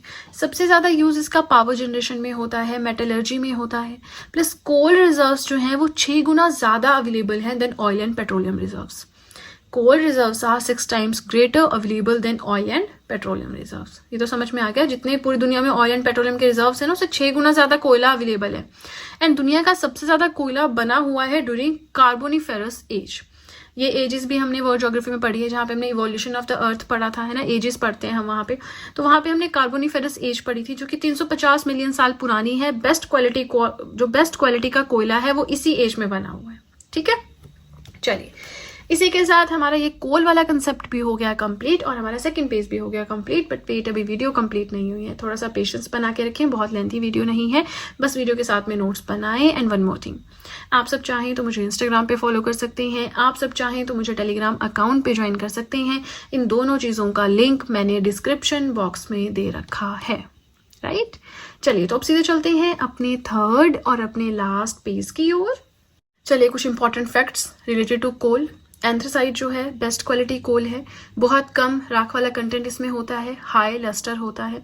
करेक्ट ऑर्डर अगर हम बात करें कोयले का, based upon the carbon content, यानी सबसे ज्यादा कार्बन किस में होता है, सबसे कम किस में होता है, तो मैंने आपको बताया था ना वो ABCD वाला फॉर्मूला, अल्फाबेट्स वाला फॉर्मूला।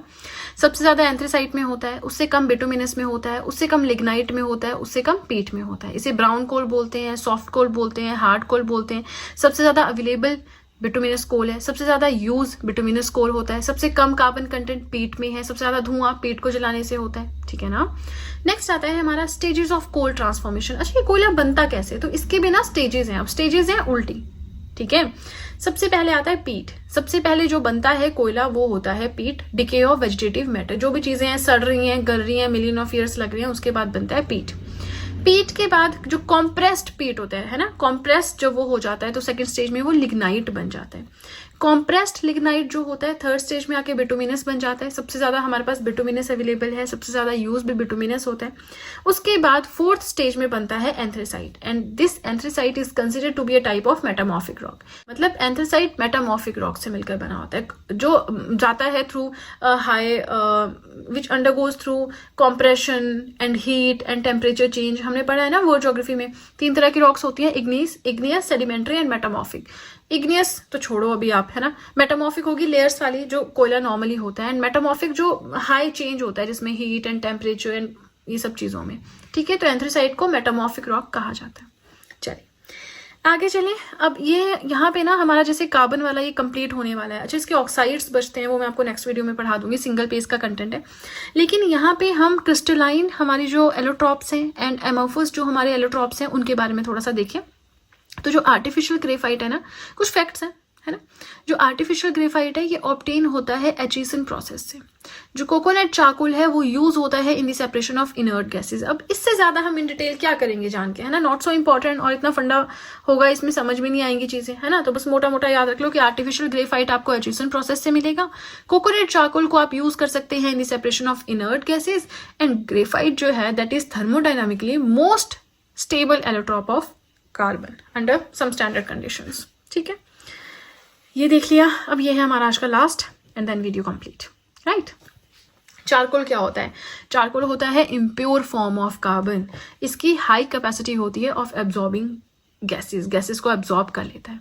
अब ये अलग अलग तरह का होता है, वुड चारकोल है, बोन चारकोल है, शुगर या ब्लड चारकोल है, इसको आप चाहें तो स्किप भी कर सकते हैं। वुड चारकोल होता है जब हम वुड को हीट करते हैं, लकड़ी को हीट करेंगे ना इन द एब्सेंस ऑफ एयर की एब्सेंस में एट हाई टेम्परेचर, तो हमें वुड चारकोल मिल जाएगा। बोन चारकोल क्या होता है? जब हम बोन्स के डिस्ट्रक्टिव डिस्टिलेशन करेंगे हमें बोन चारकोल मिल जाएगा।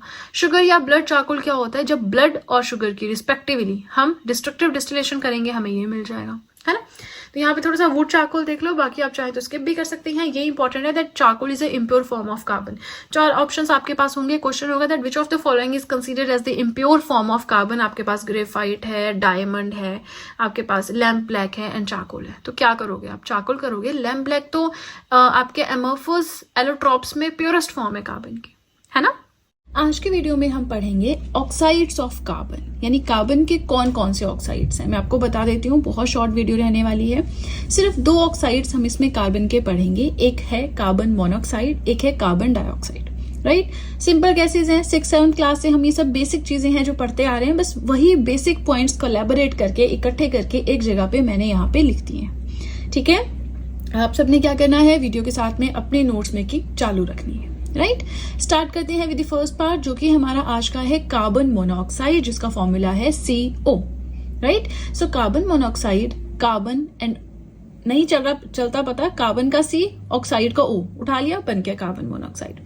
सो इसे हम ऑब्टेन कर सकते हैं by the direct oxidation of carbon in the limited supply of oxygen.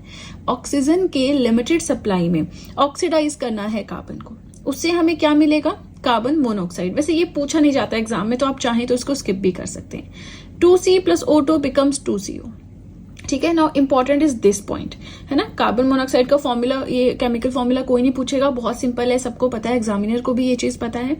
आपसे क्वेश्चन आ जाते हैं यूजेस से, प्रॉपर्टीज से, एप्लीकेशन से, तो वो आपको ध्यान रखना होता है। जैसे कि ये जो कार्बन मोनोऑक्साइड है ये क्या होती है? It is produced as smoke of motor vehicles. सड़क पे कारें चल रही हैं, ट्रक चल रहे हैं, तो जो वहां से गैस निकलती है ना, दैट इज कार्बन मोनोऑक्साइड, ठीक है, धुएं की फॉर्म में जो निकलती है। इसीलिए ये मानी जाती है main pollutant of any city. किसी भी सिटी में प्रदूषण का मेन कारण तो यही है, जहां पे व्हीकल्स ज्यादा है, गैस ज्यादा होगी, है ना, स्मोक की फॉर्म में, तो वो क्या होती है? कार्बन मोनोऑक्साइड होती है। नेक्स्ट आ जाता है प्रॉपर्टीज की। क्या प्रॉपर्टीज हैं कार्बन मोनोऑक्साइड की? देखिए, कलरलेस है, कोई कलर नहीं होता इसका, ऑर्डरलेस है, कोई स्मेल नहीं होती, कोई टेस्ट नहीं होता, and almost water insoluble gas, पानी में नहीं घुलती है गैस, ठीक है। बर्न्स विद ब्लू फ्लेम, जब जलती है तो ब्लू कलर की फ्लेम आपको दिखाई देगी। हाईली पॉइजनस गैस है। यहाँ पे कार्बन कनेक्ट होता है ऑक्सीजन के साथ बाय अ ट्रिपल बॉन्ड, इस तरह से, है ना। ये चीज अगर आपको ध्यान होगा, covalent bond, coordinate bond, iconic bond, ये सब मैंने, नॉट आइकॉनिक, आयनिक बॉन्ड, ये सब मैंने आपको पढ़ाया है ना। केमिस्ट्री में आपने नहीं अभी तक वीडियोस देखी हैं, आपको सारी वीडियो सीक्वेंस में चाहिए किस तरह से पढ़ाया है, तो उसके लिए एक तो आप डिस्क्रिप्शन बॉक्स में जाके मैंने लिंक दिया है प्लेलिस्ट का, वहां पे देख सकते हैं। वहां पे नहीं मिल रहा है तो मेरे यूट्यूब चैनल पे जाके प्लेलिस्ट सेक्शन पे जाके केमिस्ट्री हैंड रिटन नोट्स की प्लेलिस्ट देख सकते हो। ठीक है जी। चलिए, नेक्स्ट प्रॉपर्टी आती है सिंपलेस्ट कार्बन ऑक्साइड। जो कार्बन मोनोऑक्साइड है ना, सबसे सिंपल है ऑक्साइड है कार्बन का। अब इसे और किस नाम से जाना जाता है, किसकी बात कर रहे हैं हम, कार्बन मोनोऑक्साइड की बात कर रहे हैं, है ना, तो उसी पे फोकस करेंगे। सो कार्बन मोनोऑक्साइड को carbon protoxide, carbonous oxide, fuel gas, breath of carbon, illuminating gas and coal gas के नाम से भी जाना जाता है। याद रखना है, ऐसे क्वेश्चंस आ जाते हैं, है ना। That which of the following is the formula of illuminating gas, होंगे 4 ऑप्शंस, लगाओ टिक फिर, है ना। सीओ को सोचेंगे अरे ये तो कार्बन मोनोऑक्साइड है, ये तो हो ही नहीं सकता आंसर। अरे हमें क्या पता कि कार्बन मोनोऑक्साइड को इल्यूमिनेटिंग गैस बोलते हैं, है ना। ये चीजें आपके ध्यान में रखने वाली हैं। नेक्स्ट आ जाते हैं यूजेस, कि क्या क्या यूजेस हैं कार्बन मोनोऑक्साइड के। एक तो मेथनॉल की प्रोडक्शन में यूज होती है, जो मीट प्रोडक्ट्स होते हैं, फ्रेश मीट प्रोडक्ट्स, उनकी पैकेजिंग में यूज होती है ना। ये एक स्ट्रॉन्ग रिड्यूसिंग एजेंट है। रिड्यूसिंग एजेंट क्या होता है, या ऑक्सीडेशन क्या होता है, रिडक्शन क्या होता है, ये भी मैं आपको एक बार पढ़ा चुकी हूँ ऑलरेडी। ये यूज होता है to remove rust from the surface of metals. Metals के सरफेस पे रस्टिंग हो गई है, जंग लग गया है, तो उसे रिमूव करने में भी हेल्प आती है, काम आती है कार्बन मोनोऑक्साइड। ये बेवरेजेस एंड फूड होते हैं, जैसे कि जैम हो गया, आपका कोला हो गया, वहां पे एसिडिफाई करने के लिए भी इन्हें यूज किया जाता है। एसिडिफाई का मतलब क्या है, जैसे कोक या कोला आप खोते हैं, उसमें वो गैस बुलबुले बनते हैं ना, तो वो due to the presence of acid उसमें होते हैं। ठीक है। चलिए, बहुत बहुत बहुत सिंपल चीज थी जो हमने आज पढ़ी है, लेकिन अगर एग्जाम में क्वेश्चन आ जाए और हम आंसर नहीं कर पाए तो बड़े दुख की बात हो जाती है ना। तो हम कोई भी चीज, कोई भी पार्ट छोड़ नहीं सकते। कोई भी टॉपिक मैं पढ़ाती हूँ बहुत शिद्दत से, बहुत एक एक चीज उसमें कवर करने की कोशिश करती हूँ। तो आप मेरी इस मेहनत को अपनाएं, आपको इधर उधर भटकना नहीं पड़ेगा, एक जगह पे सब कुछ मिल रहा है, तो नोट्स मेकिंग अपनी चालू रखें। कोई भी रिकमेंडेशन हो कमेंट सेक्शन में दे सकते हैं। प्लस 3-4 पार्ट्स तो अभी इसके और आएंगे, है ना, जैसे फॉस्फोरस है, सल्फर है, सिलिकॉन है, ये सारे हेलोजेंस है, इनर्ट गैसेज है, मेटालाइट्स है। लेकिन मुझे आपसे ये कहना है कि अगर आपको लगता है कि केमिस्ट्री में कोई स्पेसिफिक टॉपिक छूट गया, जैसे मुझे पता है इलेक्ट्रो केमिस्ट्री छूट गया है ना, वो मैं पढ़ाऊंगी। केमिस्ट्री इन एवरीडे लाइफ वो मैं पढ़ाऊंगी। फ्यूल वगैरह उसमें आता है, dyes, polymers, vulcanisation of rubber, ये सारी चीजें। लेकिन अगर आपको लगता है जो जो टॉपिक्स छूटे हैं उसकी लिस्ट मुझे एक बार केमिस्ट्री के जो वीडियो मैं अपलोड कर रही हूँ उसके कॉमेंट्स में बना के दे दें, ताकि मैं अगर कोई स्किप हो रहा है मुझसे तो मैं उसको ऐड कर लूँ। ठीक है। चलिए, इसी के साथ फर्स्ट पेज हो गया कंप्लीट। कोई भी डाउट हो कमेंट सेक्शन में पूछ सकते हैं। वीडियो पसंद आ रही हो लाइक जरूर कीजिएगा। इसी के साथ देखिए, आप सब चाहें तो मुझे इंस्टाग्राम पे फॉलो कर सकते हैं, आप सब चाहें तो मुझे टेलीग्राम अकाउंट पे ज्वाइन कर सकते हैं। इन दोनों चीजों का लिंक मैंने डिस्क्रिप्शन बॉक्स में दे रखा है। प्लस आप सब चाहें तो जीएस हैंड रिटन नोट्स भी परचेज कर सकते हैं, जिसमें history, polity, geography, economics, current affairs, art and culture, biology, इन सभी सब्जेक्ट्स की पीडीएफ्स आपको मिल जाएंगी। Same purchase link description box में है। राइट। चलिए, तो अब सीधे चलते हैं अपने सेकेंड पेज की ओर। नेक्स्ट ऑक्साइड जो कार्बन का हमें पढ़ना है that is carbon dioxide. Formula आपको पता है CO2। कैसे ऑब्टेन कर सकते हैं, carbon and carbon containing fuels, जो ऐसे फ्यूल्स जिनमें कार्बन होता है उनको in the presence of excess of air पूरी तरह से जला के हम ऑब्टेन कर सकते हैं कार्बन डाइऑक्साइड। अच्छा, limestone on heating also gives carbon dioxide. Limestone को हीट करें तब भी आपको कार्बन डाइऑक्साइड मिल जाएगा। ये प्रोड्यूस होता है in the process of respiration in plants and animals. Plants के रेस्पिरेशन तो हम जानते हैं, वो ऑक्सीजन को एक्सहेल करते हैं, कार्बन डाइऑक्साइड को इनहेल करते हैं, तभी तो प्लांट्स बहुत जरूरी है हमारे लिए, है ना, क्योंकि हम उससे उल्टा करते हैं। जो प्रोसेस हमारा है उससे उल्टा प्रोसेस उनका है ना। तो रेस्पिरेशन का जो प्रोसेस है प्लांट्स एंड एनिमल्स में, उसमें भी ये प्रोड्यूस होता है। प्लस हम प्रॉपर्टीज की बात करते हैं। ये तो बिल्कुल सिंपल चीजें थी, हाँ, ये पॉइंट थोड़ा सा याद रख लेना।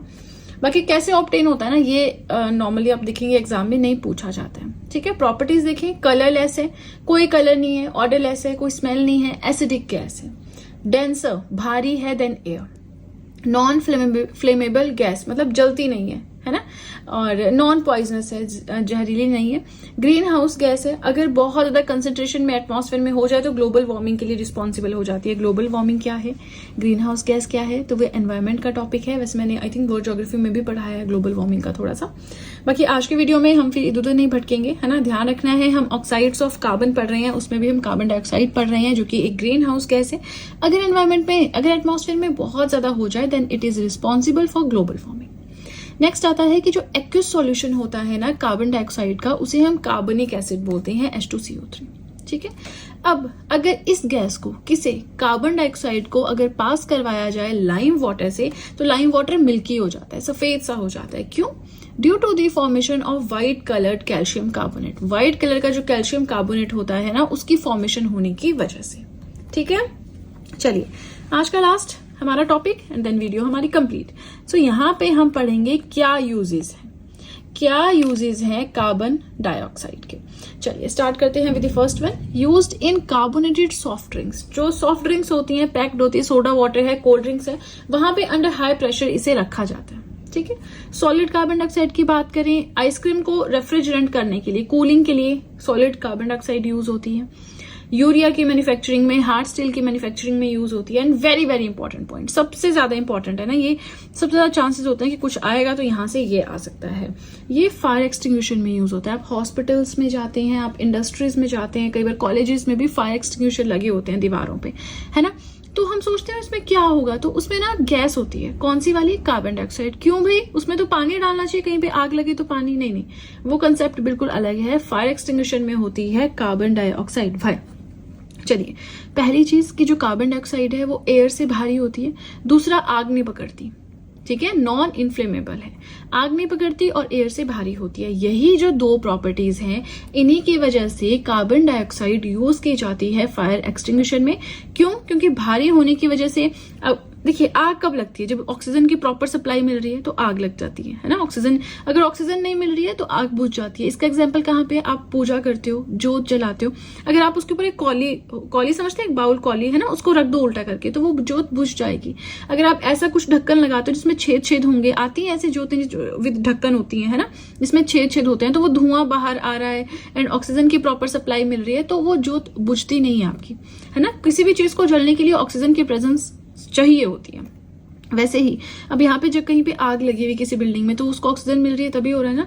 हम यहाँ पे क्या करेंगे, कार्बन डाइऑक्साइड को यूज करके जो सप्लाई है एयर की टू द फायर, ऑक्सीजन मिल रही है आग को, यहाँ आग लगी है, ऑक्सीजन मिल रही है उसको, जब हम यहाँ पे कार्बन डाइऑक्साइड छोड़ेंगे, ठीक है, तो उससे क्या होगा, जो एयर या जो आपकी ऑक्सीजन है उसका कॉन्टेक्ट टूट जाएगा आग के साथ और आग फिर इजिली बुझ जाएगी। ठीक है, तो ज्यादा दिमाग नहीं लगाना। Heavier than air, non inflammable है, ये दो प्रॉपर्टीज कार्बन डाइऑक्साइड की यूज की जाती हैं ताकि उसे फायर एक्सटिंग्विशर में भरप किया जा सके। ठीक है, नेक्स्ट आता है, ये जनरली एडवाइस किया जाता है कि रात को पेड़ों के नीचे नहीं सोना होता। क्यों?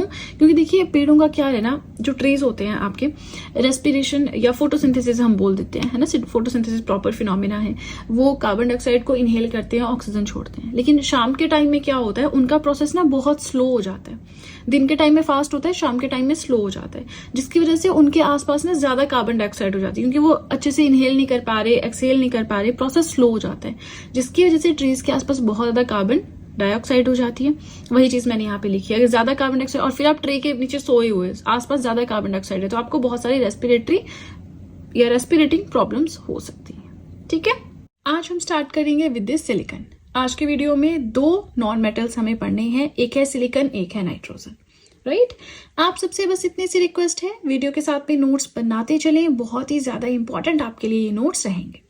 सो ये जो सिलिकॉन है ना, ये यूनिट का नाम नहीं है, ये हमारा जो यूनिट है that is non metals and there compounds जो हम पढ़ रहे हैं। सिलिकॉन के बारे में जाने तो ग्रुप 14 में लोकेटेड है ना। पी ब्लॉक जो है पीरियोडिक टेबल का वहां पे है। अब देखिए, मैं हर एक मेटल हो या नॉन मेटल हो, साथ में कौन से पीरियोडिक टेबल के कौन से ब्लॉक में है वो लोकेटेड, वो मैं बताती हूँ।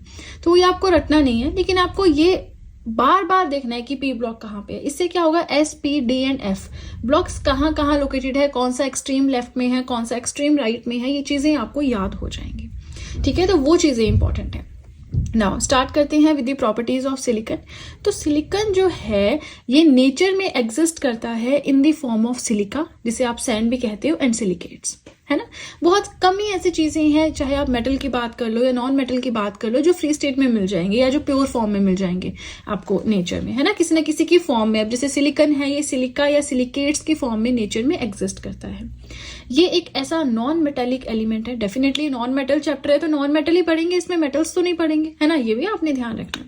सो सिलिकॉन ऐसा नॉन मेटेलिक एलिमेंट है जिसमें एलोट्रॉपी वाली प्रॉपर्टी होती है ना, कि फिजिकल अपीयरेंस जो है वो चेंज हो जाती है लेकिन केमिकल प्रॉपर्टी सेम रहती है। एलोट्रॉपी क्या होता है ये मैंने आपको पढ़ाया था, है ना, कार्बन वाले यूनिट में। नेक्स्ट पॉइंट आता है कि जो सिलिकॉन है that is the second most abundant element by mass on earth crust after oxygen. तो ये चीज मैं जब से केमिस्ट्री पढ़ा रही हूँ 3-4 बार बता चुकी हूँ। अर्थ के क्रस्ट की अगर हम बात करें, सबसे ज्यादा ऑक्सीजन अवेलेबल है, सेकेंड नंबर पे सिलिकॉन, थर्ड पे एल्यूमिनियम, फोर्थ पे आयरन। तो अगर आपको क्वेश्चन आए कि अर्थ के क्रस्ट पे कौन सा एलिमेंट सबसे ज्यादा अवेलेबल है, ऑक्सीजन। अर्थ के क्रस्ट में कौन सा नॉन मेटल है सबसे ज्यादा अवेलेबल है, ऑक्सीजन।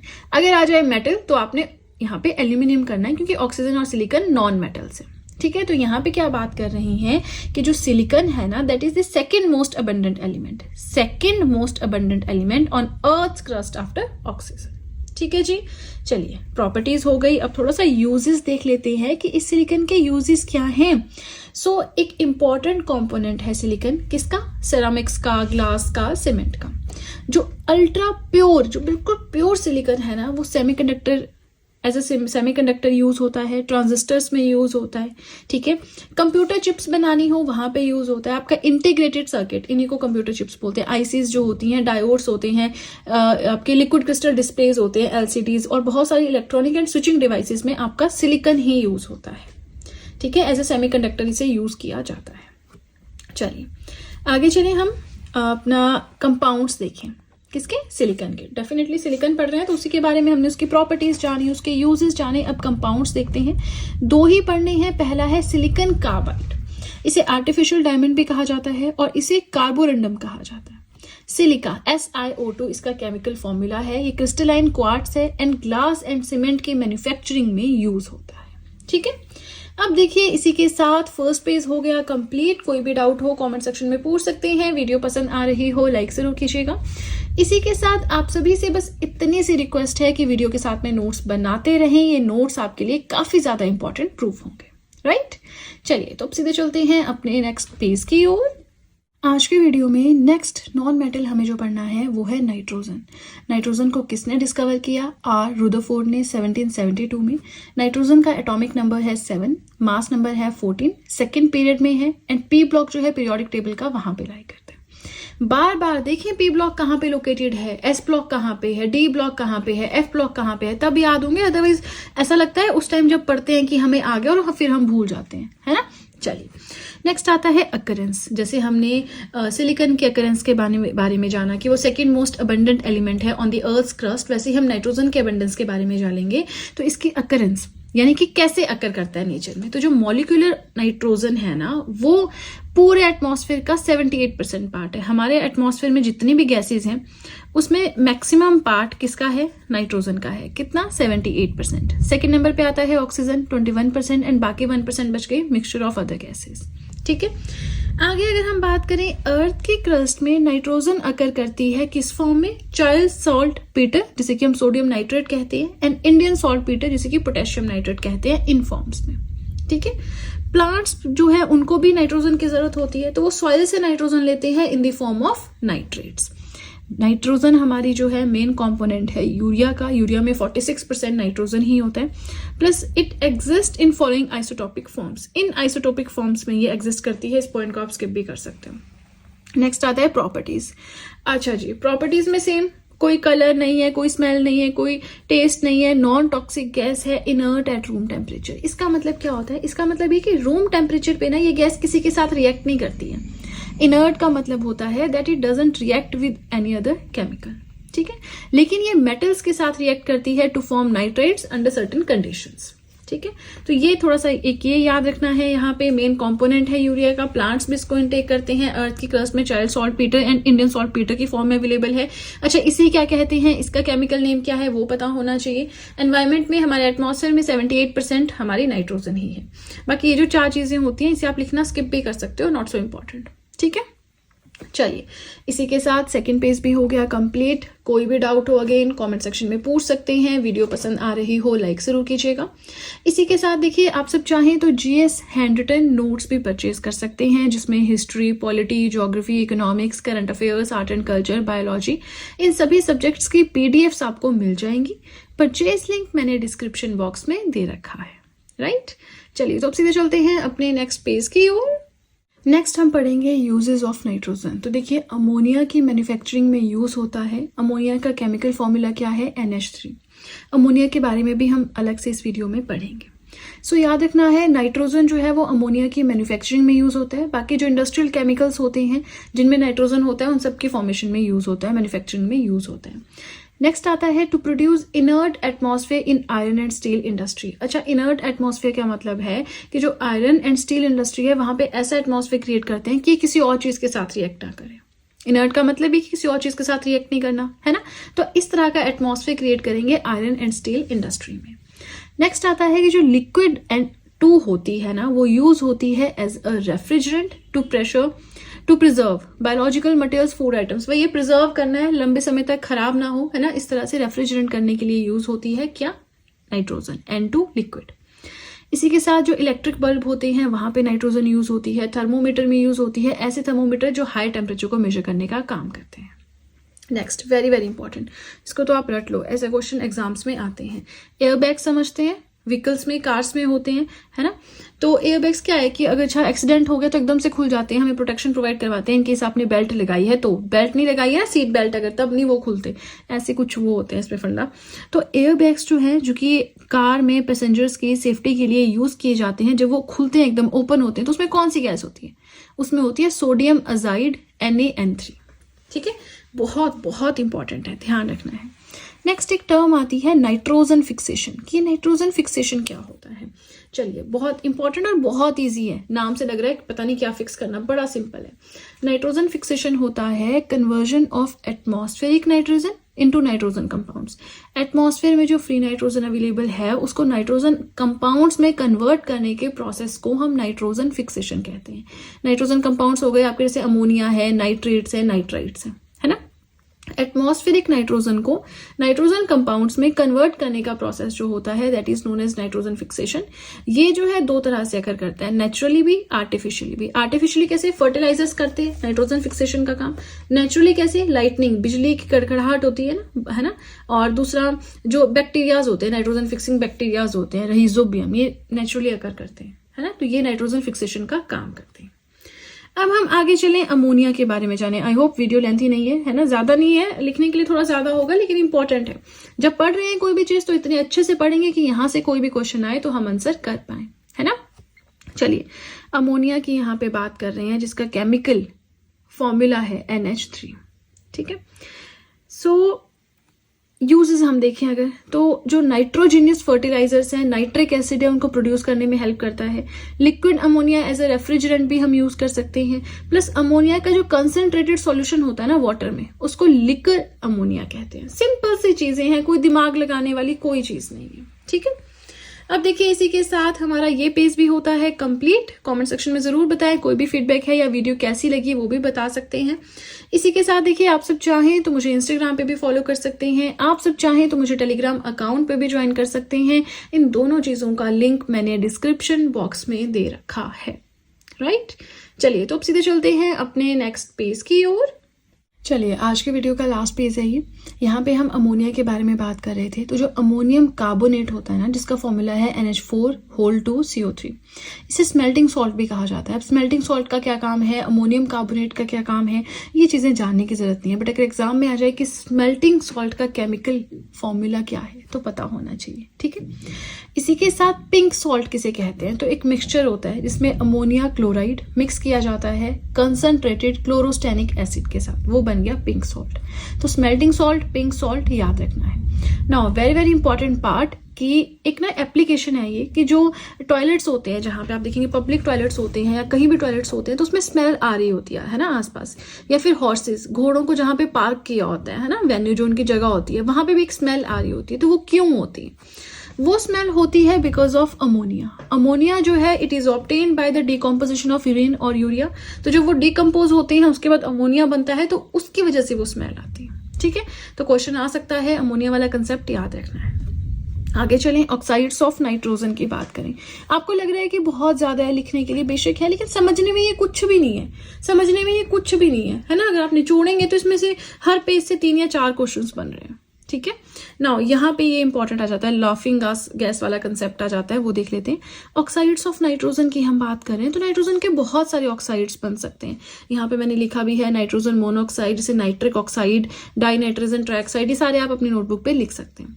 नाउ इम्पॉर्टेंट ये है कि जो ये वाले दो है ना, NO that is nitrogen monoxide and N2 that is nitrous oxide, ये दोनों न्यूट्रल ऑक्साइड्स हैं, जबकि नाइट्रोजन के बाकी जितने भी ऑक्साइड्स हैं वो सारे एसिडिक है इन नेचर, एसिडिक ऑक्साइड्स हैं, लेकिन ये दोनों nitrogen monoxide and nitrous oxide क्या है, न्यूट्रल ऑक्साइड्स हैं।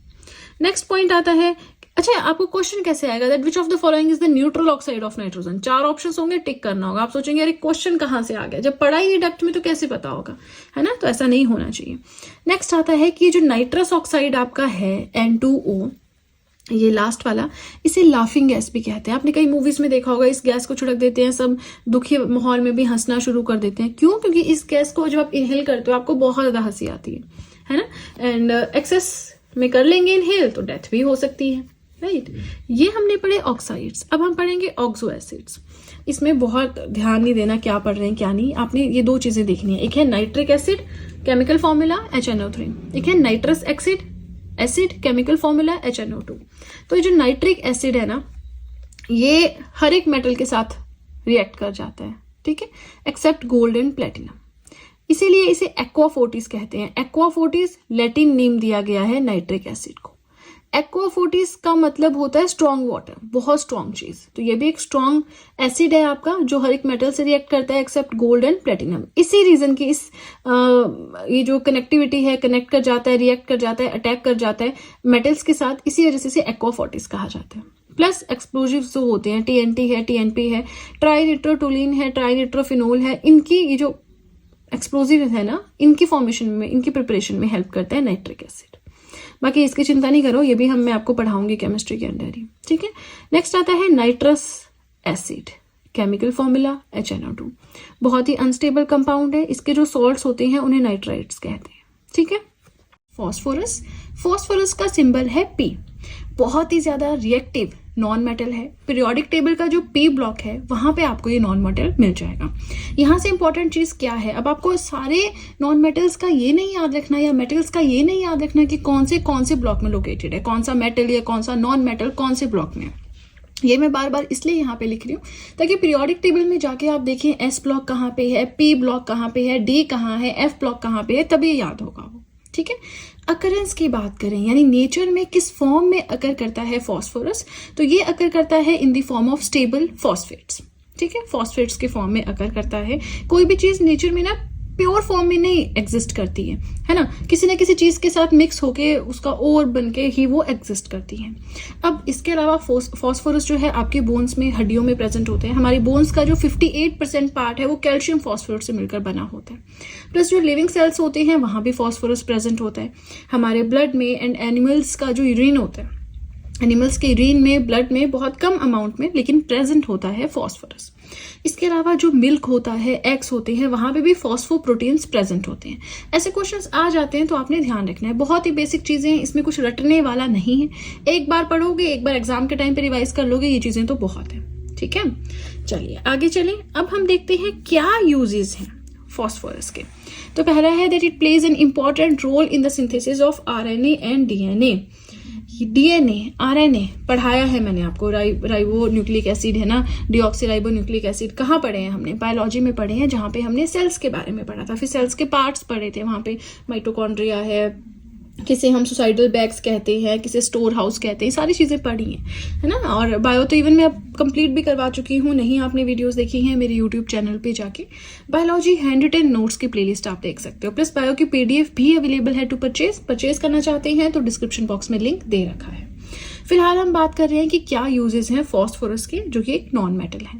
तो DNA एंड RNA की सिंथेसिस माने फॉर्मेशन में एक इंपॉर्टेंट रोल प्ले करता है, और in the form of aluminium phosphide it is used as a food grains preserver. Food grains को प्रिजर्व करके रखना है तो एल्यूमिनियम फॉस्फाइड की फॉर्म में इसे आप यूज कर सकते हो। नेक्स्ट आता है कुछ फैक्ट्स, इंपॉर्टेंट है एग्जामिनेशन पॉइंट ऑफ व्यू से, है ना, कुछ एप्लीकेशंस, कुछ फैक्ट्स, वो चीज हम देखते हैं। So phosphorus is essential for exhibiting the phenomena of photosynthesis and the colour of leaves. Photosynthesis का प्रोसेस करते हैं ना प्लांट्स, सिंपल हम उसको रेस्पिरेशन भी बोल सकते हैं, प्लांट्स की रेस्पिरेशन, जिसे कि प्रॉपर नाम दिया गया है फोटोसिंथेसिस का। तो फोटोसिंथेसिस के लिए फॉस्फोरस की प्रेजेंस जरूरी है, प्लस कलर जो होता है पत्तों का, है ना, उसके लिए भी फॉस्फोरस प्रेजेंट है। अगर फॉस्फोरस नहीं होगा, इसकी डेफिशिएंसी होगी, तो पेड़ों के जो पत्ते होते हैं उनका कलर लूज हो जाएगा और बहुत सूखे से हो जाएंगे, मतलब फॉस्फोरस की प्लांट्स को भी जरूरत होती है। ठीक है, नेक्स्ट हमारे पास आ जाता है that what are the allotropic forms of phosphorus. इसे हम बहुत डिटेल में नहीं पढ़ेंगे, लेकिन थोड़ा थोड़ा, जैसे रेड फॉस्फोरस क्या है, स्कारलेट फॉस्फोरस क्या है, वायलेट फॉस्फोरस क्या है, ऐसी कुछ चीजें बिल्कुल बेसिक सी हम देख लेंगे। ठीक है, एलोट्रॉप्स तो मैंने आपको ऑलरेडी बताया, जो हमने कार्बन में पढ़ा था। इसी यूनिट में जो हमने सबसे पहले कार्बन नॉन मेटल पढ़ा था, तो वहां पे हमने जाना कि एलोट्रॉपी फिनोमिना क्या होता है, एलोट्रॉप्स क्या होते हैं, है ना। तो वो वाली वीडियो आप देखिए। अगर आपने केमिस्ट्री की सारी वीडियोस देखनी है, नहीं आपको समझ में आ रहा कहाँ पे आपको सारी मिलेंगी, तो पहली चीज तो डिस्क्रिप्शन बॉक्स में लिंक दिया है मैंने केमिस्ट्री की प्लेलिस्ट का। डिस्क्रिप्शन बॉक्स में जाना है, उस लिंक के ऊपर क्लिक करना है, सारी वीडियोस आपके सामने आ जाएंगी। नहीं अगर आपको इस तरह से मिल रही, तो आप मेरे यूट्यूब चैनल पे जाके प्ले सेक्शन पे जाके केमिस्ट्री हैंड रिटन नोट्स की प्लेलिस्ट ढूंढ सकते हो। ठीक है, चलिए फिलहाल हम बात कर रहे थे कि फॉस्फोरस की भी एलोट्रोपिक फॉर्म्स होती हैं। कौन कौन सी होती है? फर्स्ट आती है व्हाइट, जिसे आप येलो फॉस्फोरस भी बोलते हो। बहुत ज्यादा रिएक्टिव होता है एंड आग को ना एकदम से पकड़ लेता है रूम टेम्परेचर पे। क्यों? क्योंकि इसका जो इग्निशन टेम्परेचर है, जो जलने वाला टेम्परेचर है, वो 30 डिग्री सेल्सियस है। इसलिए कभी भी इस फॉस्फोरस को हम एयर में नहीं रखते, वैक्यूम में नहीं रखते, इसको हमेशा पानी के अंदर रखा जाता है, पानी से रिएक्ट नहीं करता। प्लस ये जो इसकी एक प्रॉपर्टी कहेंगे, जो बर्निंग वाली प्रॉपर्टी है, इसे सेल्फ इग्निशन कहते हैं। रूम टेम्परेचर पे रखा और एकदम से आग पकड़ लेता है। ठीक है, नेक्स्ट आता है, अच्छा ऐसे क्वेश्चन आ जाते हैं कि कौन सा ऐसा नॉन मेटल है जिसमें सेल्फ इग्निशन की प्रॉपर्टी है, और हम कंफ्यूज हो जाएंगे कहाँ से आ गया, है ना। इन डेप्थ पढ़ा होगा तो डेफिनेटली आप इसका आंसर दे पाएंगे। ठीक है, नेक्स्ट आता है यूजेस क्या है। तो फायर क्रैकर्स, पटाखे हैं, फायर बॉम्ब्स हैं, उनको बनाने में यूज होता है व्हाइट और येलो फॉस्फोरस का। ठीक है, अब देखिए इसी के साथ हमारा ये पेज हो गया कंप्लीट। कोई भी डाउट हो कमेंट सेक्शन में पूछ सकते हैं। वीडियो पसंद आ रही हो लाइक जरूर कीजिएगा। इसी के साथ देखिए, आप सब चाहें तो मुझे इंस्टाग्राम पे फॉलो कर सकते हैं, आप सब चाहें तो मुझे टेलीग्राम अकाउंट पे ज्वाइन कर सकते हैं। इन दोनों चीजों का लिंक मैंने डिस्क्रिप्शन बॉक्स में दे रखा है, राइट। चलिए तो अब सीधे चलते हैं अपने नेक्स्ट पेज की ओर। नेक्स्ट आता है कि ऐसे लोग जो फॉस्फोरस के साथ डील करते हैं, फॉस्फोरस फैक्ट्रीज में या ऐसी जगह पे काम करते हैं जहां पे फॉस्फोरस का यूज होता है, ऐसे लोगों में एक डिजीज हो जाती है जिसे कि फॉसी जॉ कहते हैं। मतलब जॉ बोन्स, ये जो हमारे जबड़े वाले होते हैं ना, इन बोन्स का डिके होना शुरू हो जाता है। ठीक है, नेक्स्ट एक फिनोमिना आता है फॉस्फोरोसेंस। ये फॉस्फोरोसेंस क्या होता है? बड़ा इंटरेस्टिंग और बहुत ही सिंपल फॉर्मूला है। होता क्या है, जो व्हाइट फॉस्फोरस होता है, अभी तो हमने पढ़ा व्हाइट फॉस्फोरस है जिसको येलो फॉस्फोरस भी बोलते हैं, जिसकी सेल्फ इग्निशन की प्रॉपर्टी होती है, 30 डिग्री सेल्सियस पे आग पकड़ लेता है, इसीलिए इसे हमेशा वाटर में स्टोर करते हैं, फायर क्रैकर्स बनाने में हेल्प करता है। अभी पढ़ा ना, उसी के बारे में अब हम यहाँ पे पढ़ेंगे। ये जो फॉस्फोरोसेंस फिनोमिना है, ये व्हाइट फॉस्फोरस से ही रिलेटेड है। सो इस फिनोमिना में क्या होता है ना, कि जो व्हाइट फॉस्फोरस है वो अंधेरे में चमकता है। चमकता किस कलर में है? येलो कलर की प्लस ग्रीन कलर की लाइट देता है। क्यों? क्योंकि एयर में थोड़ी थोड़ी आग पकड़ता है, इसलिए। यही प्रॉपर्टी जो फॉस्फोरस की होती है, व्हाइट फॉस्फोरस की होती है, इज नोन एज फॉस्फोरोसेंस। समझ आ गया? So white phosphorus glows in dark to produce yellowish green light because of its slow combustion in the air, and this property is called phosphorescence. ठीक है, नेक्स्ट आता है इसी के अंदर है that the energy of oxidation is not liberated as heat but it is emitted as light. Oxidation समझते हैं, किसी भी चीज को ऑक्सीजन के साथ रिएक्ट करना इज नोन एज ऑक्सीडेशन। तो ये जो ऑक्सीडेशन ही यहाँ पे हो रही है ना, फॉस्फोरस एयर के साथ रिएक्ट कर रहा है, ऑक्सीजन के साथ रिएक्ट कर रहा है, तो अब निकलनी चाहिए थी हीट, लेकिन यहाँ पे हीट नहीं निकलती, ये एमिट होती है energy in the form of light, right. चलिए आई होप समझ में आ रहा है। बिल्कुल सिंपल बेसिक सी चीजें हैं, कुछ टफ चीज नहीं है। नेक्स्ट आ जाता है कि रेड फॉस्फोरस जी क्या है। तो रेड क्रिस्टलिन सॉलिड जो होता है, फॉस्फोरस की जो रेड क्रिस्टलिन सॉलिड फॉर्म होती है, उसे हम रेड फॉस्फोरस बोल देते हैं। ब्लैक फॉस्फोरस क्या है? तो जो ब्लैक फॉर्म होती है फॉस्फोरस की, उसे हम ब्लैक फॉस्फोरस बोल देते हैं। गुड कंडक्टर होता है इलेक्ट्रिसिटी का ब्लैक फॉस्फोरस। अब यहाँ पे एक और एप्लीकेशन है जहां से क्वेश्चन बन सकता है कि जो सेफ्टी मैच स्टिक, सिंपल बोले ना, जो हमारी माचिस की तिलियां होती हैं, माचिस की डिब्बी होती है, मैच बॉक्स हम जिसको बोलते हैं, उसमें जो स्टिक्स होती हैं उन्हें हम मैच स्टिक्स बोलते हैं। उसके बारे में हम यहाँ पे बात कर रहे हैं। अब आपको ध्यान आया होगा, हमने स्कूल में भी पढ़ा था, बट उस टाइम तो रटा था ना, पढ़ते तो हम अब हैं, अंडरस्टैंडिंग तो हम अब कर रहे हैं कंसेप्ट्स की, जब हम गवर्नमेंट एग्जाम्स की प्रिपरेशन कर रहे हैं। ठीक है, चलिए जो भी है, सेफ्टी मैच स्टिक्स की बात करें तो ये जो होती है ना, जैसे आपकी माचिस की तीली कैसी होती है, ऐसे है, यहाँ पे कुछ लगा होता है, ब्लैक सा होता है, कई बार ग्रीन सा होता है। तो ये जो ब्लैक या ग्रीन सा होता है ना, ये बना होता है antimony trisulphide and potassium chlorate से। रट लो इसको, बहुत क्वेश्चन आते हैं यहाँ से, है ना, बहुत ज़्यादा क्वेश्चन आते हैं। तो ये जो माचिस की तिलियाँ होती हैं या फिर आपके जो सेफ्टी मैच स्टिक्स हैं, ये जो यहाँ पे ये वाला पार्ट होता है इसका, ये बना होता है of a mixture of antimony trisulphide and potassium chlorate, ठीक है, एट वन एंड, एक साइड पे। प्लस जो इसका बॉक्स होता है, ये है ना आपका जैसे बॉक्स होता है, फिर जहाँ पे हम माचिस को करते हैं, ये जो मैच स्टिक है इसको ऐसे रब करते हैं, रगड़ते हैं, है ना, तो उसकी जो बॉक्स वाली साइड होती है, जहाँ पे आप देखेंगे बॉक्स वाली साइड में ना ऐसे ऐसे ऐसे कुछ क्रॉस बना होता है, तो ये वाली जो साइड होती है ना, इसमें powder glass and red phosphorus होता है, ठीक है। चलिए, सिंपल है, कोई टफ चीजें नहीं है, ये तो देखो याद करना पड़ेगा, इसमें कोई आपकी ट्रिक नहीं चलेगी। ट्रिक भी बना सकते हैं, कुछ अपनी देसी सी ट्रिक बना ली एग्जाम के टाइम में जो याद आ जाए, है ना।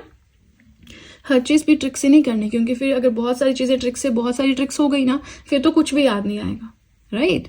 चलिए, स्कारलेट फॉस्फोरस की बात करें, नॉन पॉइजनस सब्सटेंस होता है, जहरीला नहीं होता, एंड बहुत ज़्यादा रिएक्टिव होता है रेड फॉस्फोरस के कंपैरिजन में, राइट। नेक्स्ट आ जाता है वायलेट फॉस्फोरस। क्या होता है, तो ये जो वायलेट फॉस्फोरस है डेफिनेटली वायलेट कलर का होता होगा, है ना। इसे हम हिटॉफ्स फॉस्फोरस भी कहते हैं। क्वेश्चन आ जाएगा हिटॉफ्स फॉस्फोरस किसे कहते हैं, 4 ऑप्शंस होंगे, लगाओ फिर टिक, है ना, ऐसे क्वेश्चंस आ जाते हैं एग्जाम में। तो ये जो वायलेट फॉस्फोरस है इसे हिटॉफ्स फॉस्फोरस भी कहते हैं। क्यों, क्योंकि इसकी डिस्कवरी की गई थी हिटॉफ के द्वारा। नॉन इन्फ्लेमेबल है, आग नहीं पकड़ता है, ठीक है। चलिए, इसी के साथ हमारा ये पेज भी हो गया कंप्लीट। अगेन कोई भी डाउट हो कमेंट सेक्शन में पूछ सकते हैं। वीडियो पसंद आ रही हो लाइक जरूर कीजिएगा। इसी के साथ देखिए, आप सब चाहे तो जीएस हैंड रिटन नोट्स भी परचेज कर सकते हैं, जिसमें history, polity, geography, economics, current affairs, art and culture, biology, इन सभी सब्जेक्ट्स की पीडीएफ्स आपको मिल जाएंगी। परचेज लिंक मैंने डिस्क्रिप्शन बॉक्स में दे रखा है, राइट। चलिए, तो अब सीधे चलते हैं अपने थर्ड और अपने लास्ट पेज की ओर। नेक्स्ट नॉन मेटल हमें जो पढ़ना है वो है ऑक्सीजन। क्या है chemical formula, O2, atomic number 8, second period में लाई करता है, मास नंबर है 16 एंड पीरियोडिक टेबल के पी ब्लॉक में आपको ऑक्सीजन देखने को मिल जाएगा। नेक्स्ट हम बात करें अकरेंस की, कि नेचर में किस तरह से अकर करता है, तो ये है most abundant of all the elements on earth. Earth के ऊपर जितने भी एलिमेंट्स पाए जाते हैं, सबसे ज्यादा कौन पाया जाता है, ऑक्सीजन।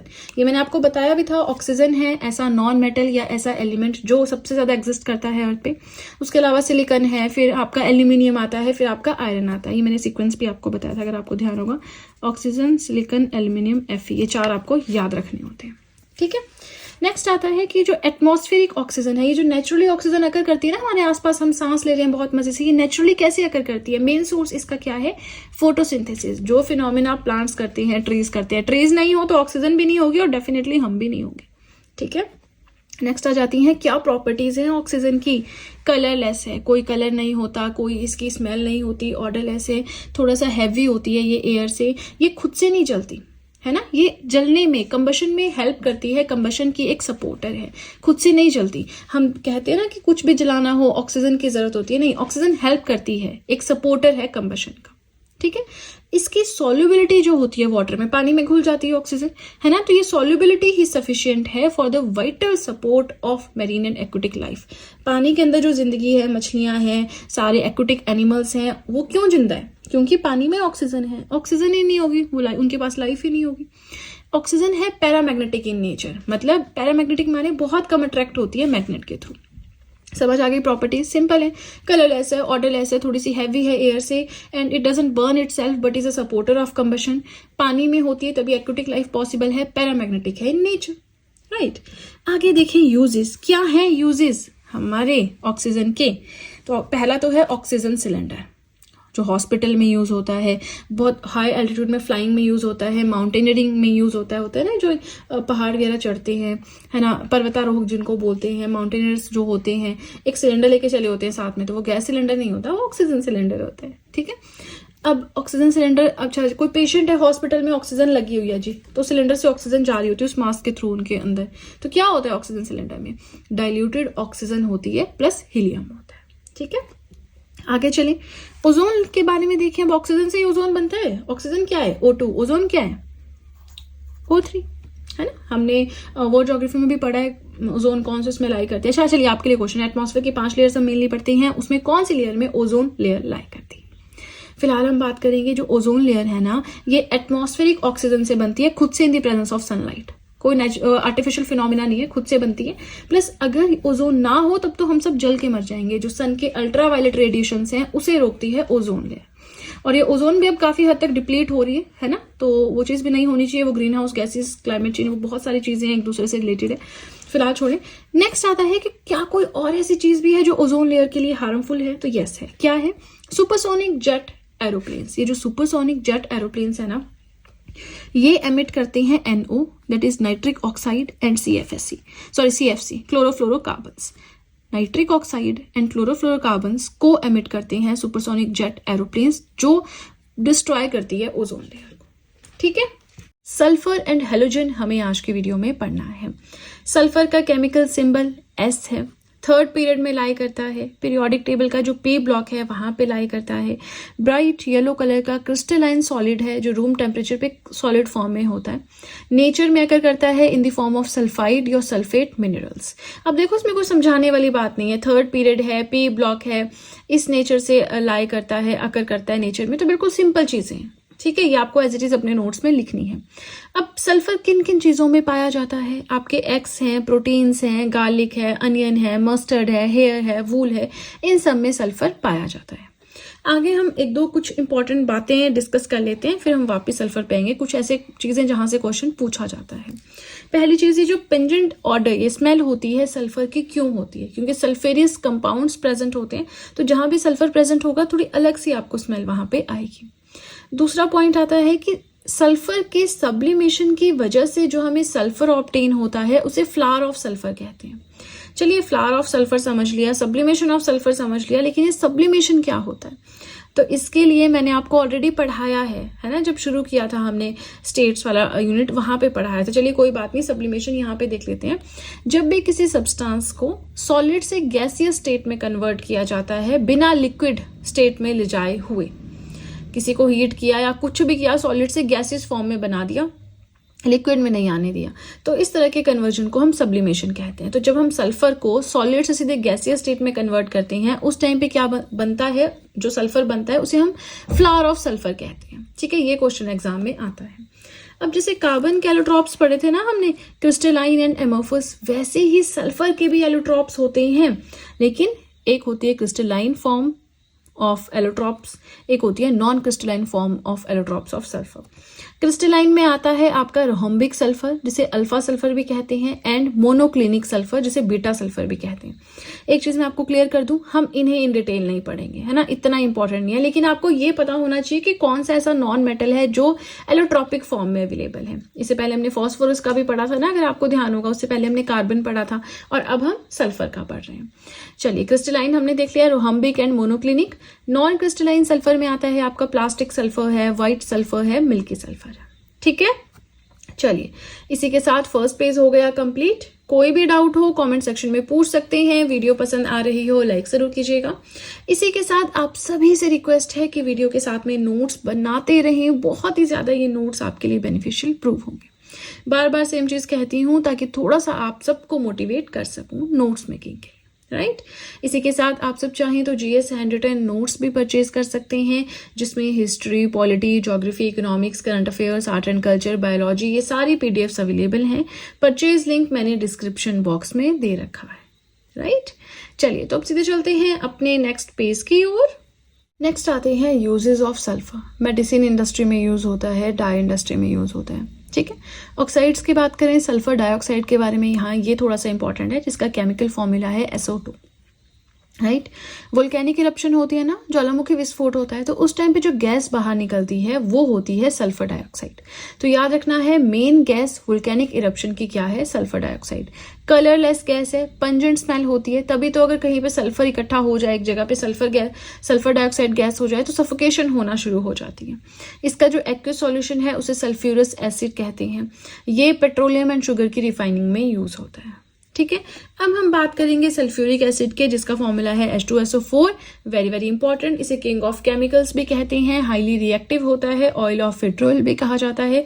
प्लस लेबोरेटरी में जो इसको प्रोड्यूस करने का प्रोसेस होता है ना, उसे कहते हैं लेड चैम्बर प्रोसेस या contact process.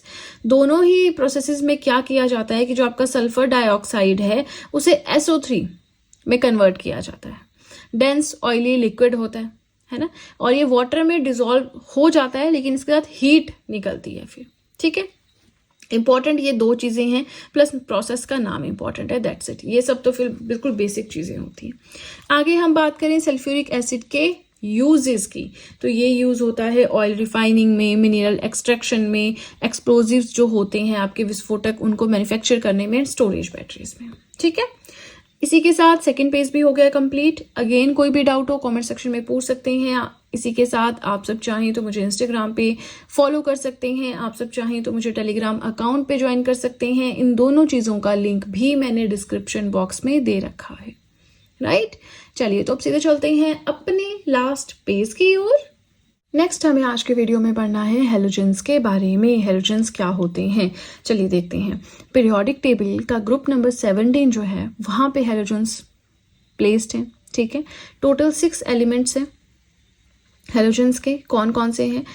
Fluorine, chlorine, bromine, iodine, astatine and टेनेसिन। ठीक है, तो ये पहले 4 वाले हमारे लिए बड़े कॉमन है, हम पढ़ते आ रहे हैं। ये 2 थोड़े नए हो जाते हैं। यहाँ पे जो एस्टेटाइन है इसे रेडियो एक्टिव एलिमेंट भी कहते हैं। ये जो 6 के 6 हैलोजेंस हैं ये नॉन मेटेलिक एलिमेंट्स हैं। नॉन मेटेलिक यानी नॉन मेटेलिक प्रॉपर्टीज इनमें होती हैं। अब क्वेश्चन आता है कि हम इन्हें हैलोजेंस ही क्यों कहते हैं, कुछ और क्यों नहीं कहते। चलिए, हैलोजन जो है एक ग्रीक वर्ड है जिसमें हेलो एंड जेन 2 वर्ड्स आते हैं। हेलो का मतलब है सॉल्ट, जेन का मतलब है बॉन्ड यानी सॉल्ट प्रोड्यूसर्स। अब इसका मतलब क्या है, सॉल्ट प्रोड्यूसर्स का मतलब क्या है? मतलब कि हैलोजन जो है ऐसा केमिकल एलिमेंट है जो जब भी किसी मेटल के साथ रिएक्ट करता है ना, सॉल्ट बनाता है। ठीक है, अब यहाँ पे हमारे ये जो 6 एलिमेंट्स हैं इनके बारे में पढ़ना है हमने, लेकिन इन डिटेल नहीं। हम जो फर्स्ट वाले 4 हैं वही देखेंगे, बाकी के जो है इतने इंपॉर्टेंट नहीं है। मतलब उनके बारे में है ही नहीं कुछ पढ़ने के लिए, तो हम क्या पढ़ें, है ना, वो भी तो होता है। अब जैसे फ्लोरीन का एक सबसे इंपॉर्टेंट पॉइंट है, most electronegative of all the elements. जितने भी एलिमेंट्स नेचर में अवेलेबल हैं या अभी तक नोन हैं उसमें सबसे ज्यादा इलेक्ट्रोनेगेटिव है फ्लोरीन। हाईली टॉक्सिक है, कोरोसिव है, एकदम से इसमें जंग लग जाता है। क्लोरीन की बात करें तो गोल्ड एंड प्लेटिनम की एक्सट्रैक्शन में यूज होता है। पानी को डिसइंफेक्ट करना है, इन्फेक्शियस वाटर है उसमें से वो उसको डिसइंफेक्ट समझते हैं ना, कि गलत जो भी, अब क्या कहूँ मैं, एग्जैक्ट वर्ड मुझे ध्यान नहीं है, जो भी मतलब गलत चीजें उसमें हैं, डिजॉल्व है कोई भी चीज है उसको हटाना, पानी को बिल्कुल प्योर करना, गंदे से साफ करना, है ना, वो डिसइंफेक्ट हो गया, उसमें यूज होता है। प्लस सैनिटेशन प्रोसेस जो होता है सीवेज का एंड इंडस्ट्रियल वेस्ट का, वहां भी क्लोरीन यूज किया जाता है। नेक्स्ट आता है ब्रोमीन, तो टॉक्सिक एंड टीयर गैस की मैन्युफैक्चरिंग में यूज होता है। नेक्स्ट आता है आपका आयोडीन, तो अगर आयोडीन की कमी हो जाए ना, ह्यूमन बॉडी में भी आयोडीन होता है, हम जो फूड खाते हैं उसमें भी आयोडीन होता है, लेकिन अगर डेफिशिएंसी हो जाए तो गोइटे की प्रॉब्लम हो जाती है। अब एक आयोडेक्स आती है, अच्छा कमर दर्द हो रही है, गर्दन में दर्द हो रही है, पीठ में दर्द हो रही है, तो आयोडेक्स हम लगाते हैं ना। तो आयोडेक्स क्या है, एक्सटर्नल एप्लीकेशन के लिए यूज किया जाता है, ताकि हमें जो दर्द हो रही है, बोन इंजरी है, कुछ भी है, तो उसमें से रिलीफ मिल सके, राहत मिल सके। अब इसमें ना कोई आयोडीन वायोडीन नहीं होता है ना, हम इसे आयोडेक्स बोल रहे हैं मतलब इसमें आयोडीन होता है, नहीं। इसमें जो मेन चीज होती है वो होती है डाइक्लोरोफिनोल। तो ये भी आपने ध्यान रखना है, एक नई चीज होगी आपके लिए, है ना। छोटे छोटे टॉपिक्स हम आज पढ़ेंगे इनर्ट गैसेस एंड मेटालाइट्स के बारे में, इन डिटेल हम नहीं पढ़ेंगे, ठीक है, क्योंकि इन डिटेल इंपॉर्टेंट है भी नहीं इतना, इसमें कुछ पढ़ने के लिए है भी नहीं, है ना। चलिए स्टार्ट करते हैं with the inert gases. Inert gases क्या होती हैं? ऐसी कोई गैस जो किसी और केमिकल सब्सटेंस के साथ रिएक्ट ही नहीं करती, कोई केमिकल रिएक्शन प्रोड्यूस ही नहीं करती, ऐसी गैसेस को हम कहते हैं इनर्ट गैसेस, right?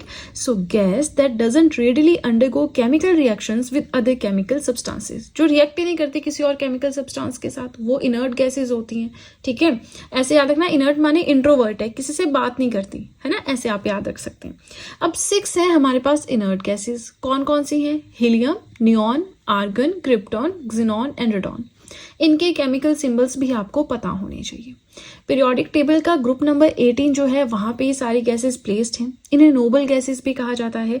प्लस ये जो 6 इनर्ट गैसेस है ना, या 6 नोबल गैसेस है ना, इनमें से सिर्फ रेडॉन है जो आपको एटमॉस्फेयर में नहीं मिलेगा, इसके अलावा सारी आपको एटमॉस्फेयर में कुछ ना कुछ अमाउंट में मिल जाएंगी, ठीक है। अब यहाँ पे हीलियम के बारे में 1-2 इंपॉर्टेंट चीजें हैं जो हम थोड़ा सा देख लेते हैं। हीलियम जो हमारा है, this is the second most abundant element in the universe after hydrogen. Hydrogen के बाद यूनिवर्स में सबसे ज्यादा अबंडेंस में, भरपूर मात्रा में पाया जाने वाला एलिमेंट है हीलियम। यहाँ यानी यहाँ से क्या समझ आया कि यूनिवर्स में सबसे ज़्यादा हाइड्रोजन पाया जाता है। जब मैंने आपको hydrogen and it's compounds previous unit हमने पढ़ा था ना, यूनिट नंबर 8, वहाँ पे हमने हाइड्रोजन की अकरेंस, प्रॉपर्टीज सब कुछ पढ़ी थी। वहाँ हमने ये चीज़ भी पढ़ी थी कि यूनिवर्स में सबसे ज़्यादा हाइड्रोजन एलिमेंट अवेलेबल है। नाउ हमने ये भी पढ़ा था हाइड्रोजन का एटॉमिक नंबर 1 है, मास नंबर 1 है, वो सब कुछ मैंने पढ़ाया था, अगर आपको ध्यान होगा।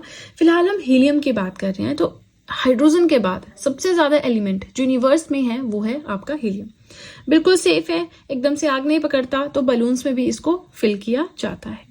रेडॉन की बात करें, ये कुछ रेज एमिट करता है, वो रेज कैंसर थेरेपी में यूज होती है। तो अगर कैंसर थेरेपी वाला क्वेश्चन कोई आ गया, रेडॉन वहां पे ऑप्शन में है, तो आपने वही टेक करना है। अब देखिए आपका यहाँ पे नियॉन है, आर्गन है, क्रिप्टॉन है, इतना इनमें कुछ पढ़ने के लिए है नहीं, तो हम इस पार्ट को थोड़ा सा स्किप कर देते हैं। अगर होगा भी तो कोई बैटरीज में यूज हो रहा है, कोई इलेक्ट्रोप्लास्टिक में यूज हो रहा है, कोई मैन्युफैक्चरिंग, ग्लास की मैन्युफैक्चरिंग, सीमेंट की मैन्युफैक्चरिंग में यूज हो रहा है, यहाँ से ऐसे क्वेश्चन नहीं आते।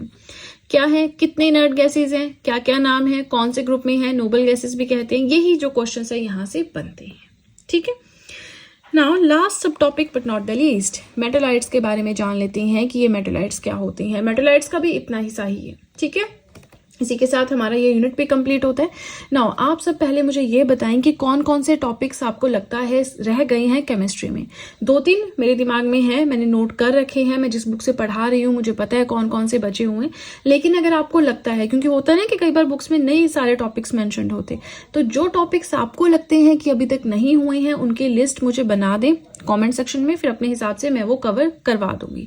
अभी आप बताएंगे ना तो हर एक टॉपिक कवर होगा। अगर बाद में कुछ छूट जाता है, बाद में आप बोलते हैं, फिर उस पेज के साथ स्टार्ट करना, पीडीएफ बन चुका होता है, तो फिर वो थोड़ा मुश्किल हो जाता है। ठीक है, चलिए लेट्स स्टार्ट विद द मेटलाइट्स। मेटलाइट्स क्या होते हैं, यानी मेटलाइट्स, इनमें मेटल्स की प्रॉपर्टीज भी होंगी, नॉन मेटल्स की प्रॉपर्टीज भी होंगी। तो ऐसे केमिकल एलिमेंट्स जिनमें फिजिकल एंड केमिकल प्रॉपर्टीज जो जिनकी होती है, ऐसे केमिकल एलिमेंट्स जिनकी ये जो प्रॉपर्टीज होती हैं ये metals and non metals category के बीच में लाई करती हैं ना, ऐसे एलिमेंट्स को हम कहते हैं मेटलाइट्स।